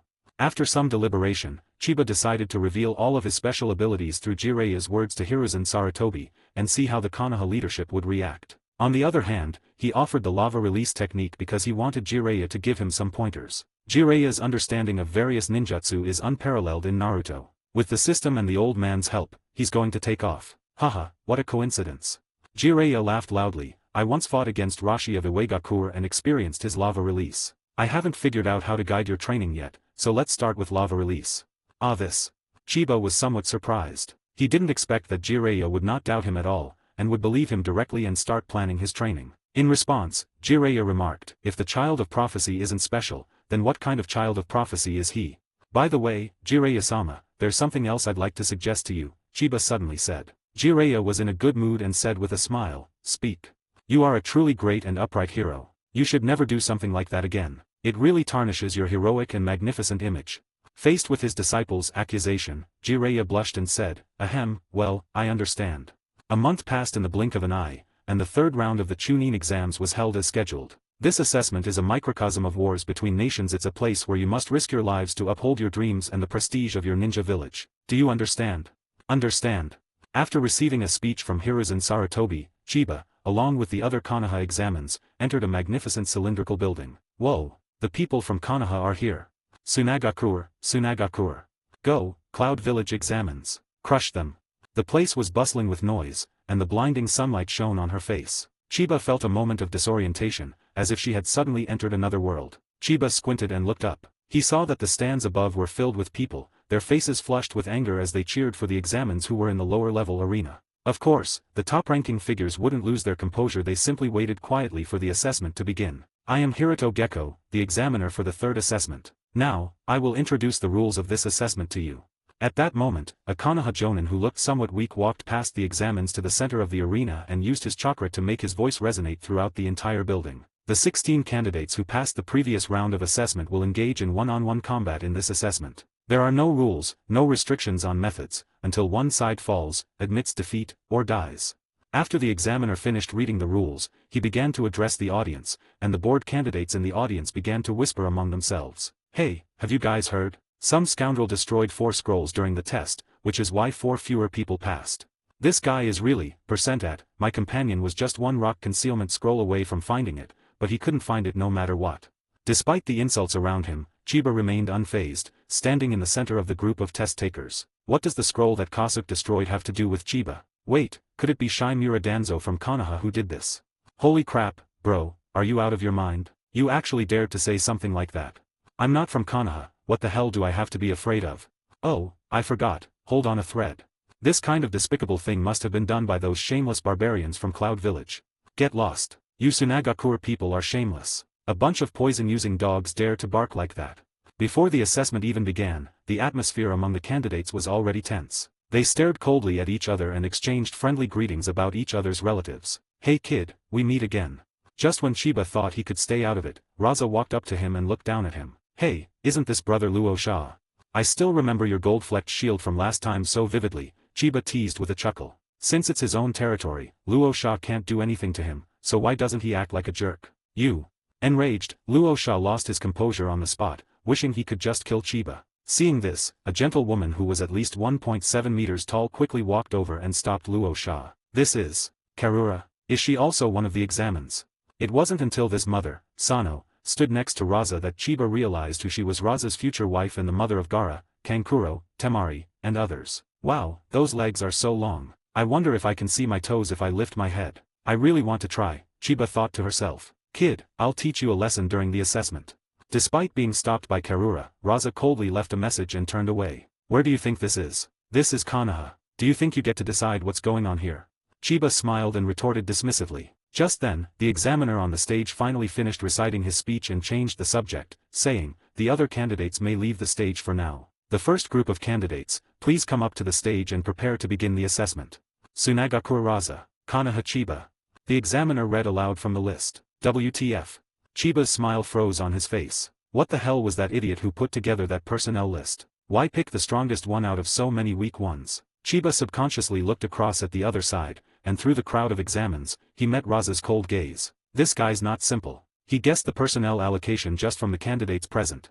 At this moment, at the very top of the stands, Hiruzen Sarutobi, whom Chiba considers an idiot, is chatting and laughing with the third Kazekage beside him. Because there was a troublesome examinee in Kumagakure who Minato needed to deal with, Hiruzen Sarutobi made a bold move and assigned the strongest examinee from Tsunagakure to Chiba. "Lord Hokage, how could this child possibly be a match for Raza?" The third Kazekage said with a look of pity. "You should make him admit defeat quickly to avoid losing his life." Hiruzen Sarutobi waved his hand and laughed. "Lord Kazekage, you're speaking too soon. Let's wait and see. Perhaps the outcome will exceed our expectations." Page 49. Oh. The third Kazekage frowned slightly, because Raza hadn't been comfortable telling him about Chiba, so he didn't know where Hiruzen Sarutobi's confidence came from. Humph. Oniki snorted coldly from the side and simply closed his eyes. He got angry whenever he saw Chiba. A bunch of useless trash. They can't even handle a mere brat. It's infuriating. The Raikage remained silent and closed his eyes as well, showing no interest in a battle with such a disparity in strength. Only Mizukage, for reasons unknown, kept his eyes fixed on the area below, seemingly observing Chiba the entire time. The lowest level of the building. The other examines began to retreat, and Chiba and Raza faced each other, slowly walking to the designated battle area in the very center. "Kid, you better not admit defeat later." Luo Sha stood in the center of the arena and said coldly, "I will use a gold-plated coffin that you can never afford in your lifetime to send you off in your funeral." "Hee, I'd like to say that you'd better just admit defeat later." Chiba sneered and said without backing down, "As long as you have a breath left, I, a medical ninja, can bring you back to life. If it's war, then war." Chiba is not intimidated at all. It's a good opportunity to use Raza to test the results of his training this month. "Both candidates, please prepare." The examiner nimbly moved aside, giving the middle position to the two of them, and then waved his hand. The assessment begins. Chapter 53 Perilous Situation. Chiba falls into a trap. Magnetic escape. Sand gold. Shikaze dance. One-on-one battles don't require much attention to chakra consumption. With the examiner's command, Raza and Chiba almost simultaneously revealed their strongest forms. Boom boom boom. Gold dust, like seawater, burst forth from the ground and surged toward Chiba, who was not far away. Chiba leaped into the air, his white paper wings suddenly unfurling, and he soared into the sky to escape the gold dust. Magnetic escape gold placer cube. Luo Sha also stepped onto the sand mat and rose into the air. He raised his hand and pointed, and a cube made of sand gold slammed into Chiba. TCH, no need for cuttings, even an old lady could dodge your second skill. Chiba muttered to himself, then lowered his wings and instantly changed direction, easily dodging the incoming gold dust cube. Magnetic escape golden spear. The dance of Shikigami, paper spear. Raza manipulated the sky full of gold dust, launching repeated attacks on Chiba as if it were his own arm. Chiba, on the other hand, soared through the air like a falcon, skillfully dodging the incoming gold dust while also using paper scraps to launch counterattacks. The two engaged in a spectacular duel with amazing special effects, leaving the audience in awe. My god, these two can actually fly. What kind of escape technique are they using? Why have I never seen it before? Are they even human? This has gone beyond the realm of ninjas. Mom, I want to hire them. In the stands, Noeka stood up excitedly, pointed at Chiba and exclaimed, holy crap, sis, Chiba can actually fly. Chiba is such a jerk. He didn't even tell his good brother about this. Once this assessment is over, he's going to make Chiba carry him up into the sky and take him for a spin. Shut up, stop making such a fuss. Tsunade simply raised her fist, and Noeki immediately sat down obediently. Bloodline suppression does exist, especially in the Naruto world. Fugaku-san, is this really Chiba? On another section of the stands, in the seats belonging to the Uchiha and others, a graceful young woman asked in disbelief. In Mikoto Uchiha's memory, Chiba was the kind of mediocre person who was unknown and had no strengths, otherwise she would not have never paid attention to Chiba. But now, this calm and confident young man on the field, facing strong opponents. Mikoto finds it hard to connect him with the Chiba she remembers. Yes, as I said, he is a very outstanding person. Fugaku nodded seemingly calmly, but in reality, his heart was in turmoil. He hadn't expected that Chiba would be so strong in addition to his medical skills, which further strengthened his determination to bring Chiba into the Uchiha clan. No, I must make Mikoto marry Chiba. If those old fogies in the clan dare to disagree, I'll kneel down and beg them. The highest level of the stands. The Raikage and the others, who hadn't paid much attention just moments before, were now sitting up straight, their eyes glued to the two fighting in the air. This child can actually fight Luo Sha to a standstill. Kazekage looked at Hiruzen Sarutobi with some surprise, only to find the other man smiling as he smoked his pipe, looking completely unperturbed. Hokage, this kid is pretty good, he's to my liking. Laying stroked his long beard, his eyes shining, and said, how about we send him to our village? I'll train him for you for a couple of days. Hiruzen Sarutobi didn't bother with the Raikage. If the person was really sent to Kumagakure, there was no way he could get him back. Chiba would definitely be left in Kumagakure for endless breeding. He couldn't let Chiba know about this. What if the child was young and naive and fell for it? Humph. Oniki snorted coldly, deciding that once he returned to the village, he would raise Chiba's bounty to 10 million ryo. The Mizukage remained silent, seemingly uninterested in paying attention to the other four Kage. However, Kurigakure had always been an outcast, so the four Kage didn't take it seriously. At this moment, Chiba and Raza fought more and more fiercely, with gold dust and paper scraps constantly being thrown to the ground. Some spectators even tried to run down to pick up the gold, but were stopped by the ninjas maintaining order. Magnetic escape alluvial gold realm method. Sharp streaks of gold dust shot towards Chiba from the sky. Chiba dodged downwards, but at that moment, Raza landed on the ground before him. Magnetic release, gold dust frenzy. Raza raised his arms high. The reason he had quietly guided Chiba to lower his height was for this very moment. Bang! The surging gold dust burst forth from the ground once more, sandwiching Chiba between the golden waterfall cascading from the sky, like two giant hands slamming down on a tiny flying insect in their palms. At that moment, Chiba had nowhere to go, and his tiny figure was instantly swallowed up by two giant sand gold hands. Luo Sha. Luo Sha. Trash Konoha, this is no good, ha ha ha. Those who supported Raza cheered, while the Konoha side fell silent. Tsunade and the others clenched their fists, their hearts pounding in their chests. Swish, swish, swish. Just as the two large hands were about to completely close, countless sheets of paper flew out from the gaps in the gold dust, like hundreds or thousands of white butterflies fluttering, looking beautiful and spectacular. This is... Luo Sha's pupils suddenly contracted. He immediately manipulated the sand gold to swirl towards the flying papers, but how could the heavy sand gold be faster than the light paper? The white paper pieces gathered together in the air, forming the shape of Chiba once again, and gradually regained their color. A very good attempt. I almost fell for it. Chiba smiled as he looked at Raza. Under Jireya's special training, his combat awareness had also greatly improved. Chiba knew, of course, that Raza had deliberately guided him, but he had also deliberately been careless. Chiba needs an opportunity to severely injure Raza, but before that, he needs to deplete Raza's chakra as much as possible. By baiting out a powerful ultimate move with a passive skill, this was a worthwhile trade. This guy can actually use this special kind of escape technique to such an extent. Luo Sha's heart skipped a beat, but he said disdainfully, "Humph, so what if you dodged it? Your papers can't break through my defenses at all." Gold-plated spear. Paper flyer. The two clashed again, manipulating the paper and gold dust to collide, but both seemed somewhat distracted, pondering countermeasures in their minds. Paper is afraid of water, but with such an obvious weakness, he couldn't possibly be unprepared. The only way to prevent him from changing his shape at will is. Having previously considered Chiba as a hypothetical enemy, Raza pondered for a moment and quickly devised a way to counter Chiba. Gold dust, open. As Raza opened his arms, the sand and gold dust that filled the sky opened up like pearls spitting out from a seashell, faintly revealing a path leading directly to Raza's true form. "I've left you with a weakness, do you dare to try?" Luo Sha looked at Chiba with a cold smile, intending to use himself as bait to lure Chiba into a trap. "Oh." Chiba frowned slightly upon seeing this, but quickly relaxed. "Are you sure?" The moment the last word was uttered, Chiba flashed forward, heading straight for Raza behind Sand Gold. Luo Sha has already bent over, if he doesn't go for it, is he even a man? Humph. Luo Sha clasped his hands together, and the gold dust on both sides swept up like a tidal wave, instantly forming an airtight cage that completely covered his and Kunyi's figures. Ignoring the gold dust barriers on all sides, Chiba headed straight for Raza. Chiba knew that Raza was trying to lure him in, but wasn't this also his chance? Ho, that's it. Unexpectedly, when Chiba was only a few steps away from Raza, Raza suddenly puffed out his cheeks and spat all the oil he had refined with chakra at Chiba. Oh, what? Page 50. Chiba was completely dumbfounded when Raza shot him with chakra oil. He really didn't expect that Raza would think of using chakra oil to restrain him. Oil-proof paper requires a special coating, which is beyond the current technology of the Hokage. When Chiba was soaked in chakra oil, he instantly lost his ability to transform into paper. The moment Raza exhaled the chakra oil, he separated a strand of gold dust and held it in front of him. "I said I would give you the best coffin for your funeral, but in the end you still died under my gold dust burial."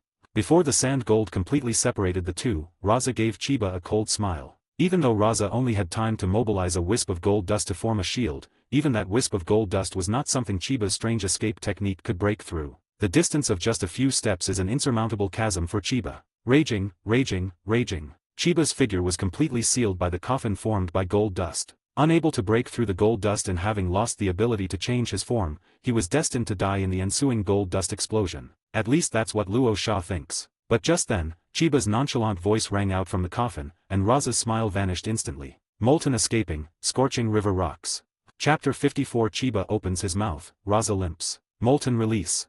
Rosa's pupils suddenly contracted. Before he could think it through, the gold dust shield in front of him suddenly started hissing, as if something hot enough to melt gold was rapidly approaching. Boom. The next instant, the sand gold shield in front of Raza vanished as if melting away ice and snow, and a magma ball radiating steam burst forth from the wall, hurtling towards Raza with lightning speed. Damn. Luo Sha was horrified. He couldn't care less about maintaining the gold dust burial. He retreated rapidly, desperately trying to mobilize the nearby gold dust to intercept the magma ball that was right in front of him. This stuff can even melt his gold dust. If he dares to get even a little bit on it, he'll be reduced to ashes in an instant. Raza roared as if he were constipated, and with his masterful use of magnet release chakra, he managed to stop the scorching river rock that was almost in front of him with a few strands of gold dust. "You actually blocked it. Okay, so what are you going to do about the second one?" At that moment, Chiba's voice, like a devil's whisper, rang out. The previously nonchalant Mizukage in the stand suddenly sat up straight, revealing an amused expression. "What?" Before Luo Sha could react, another magma ball flew in, and the sand gold barrier that had been temporarily erected in front of him shattered instantly like glass. Bang! The terrifying impact and high temperature penetrated the gold dust and directly affected Luo Sha's body. He was sent flying backward uncontrollably, instantly suffering extensive burns all over his body. The charred wounds scabbed over immediately, and not even a drop of blood could seep out. If Raza had been given enough time to prepare, he could undoubtedly have stopped the two magma balls that came flying in succession, but the battlefield is ever-changing. 1 second you may have the upper hand, and the next you may be killed. Raza hadn't expected that Chiba, besides that strange escape technique, also possessed the lava release technique, which broke through his defenses. Swish! Almost simultaneously, Chiba's figure flashed out from the sky full of gold dust, his toes barely touching the ground before he suddenly appeared beside the unbalanced Raza. Chakra scalpel. Chiba raised his right hand high, and the chakra blade in his hand stabbed fiercely towards Raza's neck. "I actually lost."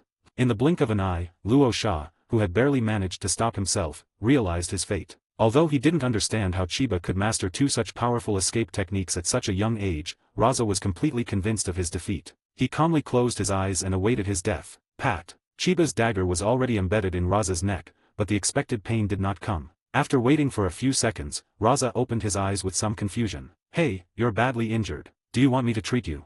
Raza then noticed that the chakra in Chiba's hands had long since dissipated, and Chiba was now looking at him with a smile. "What?" Luo Sha was taken aback, and asked in confusion, "You could have, why didn't you kill me?" Putting himself in Chiba's shoes, Raza felt that if he had the chance to kill Chiba, he would do so without hesitation, so he was puzzled by Chiba's current behavior. "Of course, it's because of the reward." Chiba suppressed his thoughts and said with a serious expression, "Of course it's because I admire you, brother Raza. I think you're an amazing person. From the moment we met last time, I felt a sense of kinship with you. I suppose you feel the same way, brother Luo Sha?" Chiba asked in return. Yes. Luo Sha's brain went blank, and he responded very stiffly, feeling like he was suddenly asked a question by the teacher in class. "That's why." Chiba withdrew his hand from Raza and patted Raza's shoulder twice naturally. "I think you have a bright future, and you might even become the fourth Kazekage. It would be such a waste for someone like you to die like this, and the ninja world would definitely become quite boring in the future." "Yes, is that so?" Having already suffered severe injuries and narrowly escaped death, Raza's mind was still reeling. Chiba then showered Raza with compliments, making Raza feel lightheaded and unable to think straight. He sat down on the ground in a daze, letting Chiba treat him. From Raza crushing Chiba to Chiba retaliating and killing Raza, Raza was capable of killing but showed mercy, and in the end, they became friends. This series of reversals all happened within a few dozen seconds. The spectators in the stands were stunned, and for a moment they even forgot to shout. The entire venue was quiet. Excellent. The ninjas of Konoha truly possessed the spirit of benevolence. The third Kazekage was the first to react after all. He was a Kage, and his reaction speed alone far surpassed that of ordinary people. "Lord Hokage, the ninjas you have trained truly embody your style. I am ashamed to admit my inferiority." The third Kazekage bowed to Hiruzen Sarutobi and said sincerely, "If Luo Sha dies here, then the dignified Fenging will truly be without a single capable person. Lord Kazekage, you flatter me, haha." Hiruzen Sarutobi waved his hand with a smile, seemingly modest, but in reality, his mouth was practically stretched to the sky. "Chiba is a good man. Saving Raza is far more beneficial to Konoha than killing him. Not only can it ease tensions with Tsunagakure, but it also gives Konoha a good reputation in front of so many powerful figures.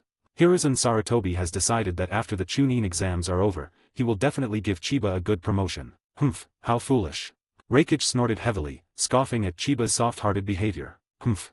Oniki snorted as well, planning to raise Chiba's bounty to 15 million ryo once he got back. He stopped short of causing trouble, which not only proved his strength but also demonstrated his sportsmanship, and further deepened the friendship between Konoha and Tsunagakure. "This Konoha guy is truly commendable, let's give him a thumbs up." "Hey bro, what do you do for a living? Why do you talk to me like that?" "Good, Konoha, you know how to leave room for maneuver in your dealings with people and things. I'll be counting on you for my future commissions." Konoha is amazing. Even a little kid has such strength and composure. It's truly remarkable. But to be fair, the way those two fought just now was earth-shattering. Are all genin this powerful nowadays? As a question was asked by an unsuspecting member of the public, most of the uninformed viewers fell into deep thought. Amidst the cheers, only one person was hurling insults. "Chiba, I misjudged you." Scorpion's eyes were bloodshot. He had finally fallen for her, but Chiba had made him lose so completely. Although he didn't say it, this was the first time in his life that he had developed feelings for someone other than his parents. As a result, he experienced betrayal by someone he trusted for the first time. "No, I demand an explanation from you." Scorpion jumped off his seat angrily and ran down the stairs to the bottom floor. He was going to find Chiba and get some answers. The bottom layer. The examiner did not interrupt Chiba because he could see that Chiba's actions were full of profound meaning, for which he also expressed his deep admiration. It's truly astonishing that a teenager could come up with such a way to forge new allies for Konoha after the war. However, Chiba, who was directly involved, didn't think that much about it at all. He just wanted a living Raza, and then the reward he could get from him, nothing more. "If I ever meet you again on the battlefield, I will repay you with my life." Looking at Chiba, who was treating him with utmost seriousness, Raza was suddenly touched. He turned his head to the side and whispered something. For someone as proud as Raza to say such a thing, it means that he has truly accepted Chiba from the bottom of his heart. "Okay, I'll remember that. Even though you're an enemy, you're not bad." Chiba accepted Raza's favor without any qualms. Speaking of which, if he accepts a favor for every person he saves, will he become like Shanks from Naruto? From now on, whenever someone with a name sees him, he can get them to give him face. Hi guys. I made a paid service in Telegram where you will find a great collection of fanfiction audiobooks organized and regularly updated. What you get? An unlimited access to the full audiobook library. New fanfiction audiobooks added regularly. You can play audios directly from Telegram anytime. Joining our service is available through a monthly subscription of $5. You can pay using PayPal or Ko-fi.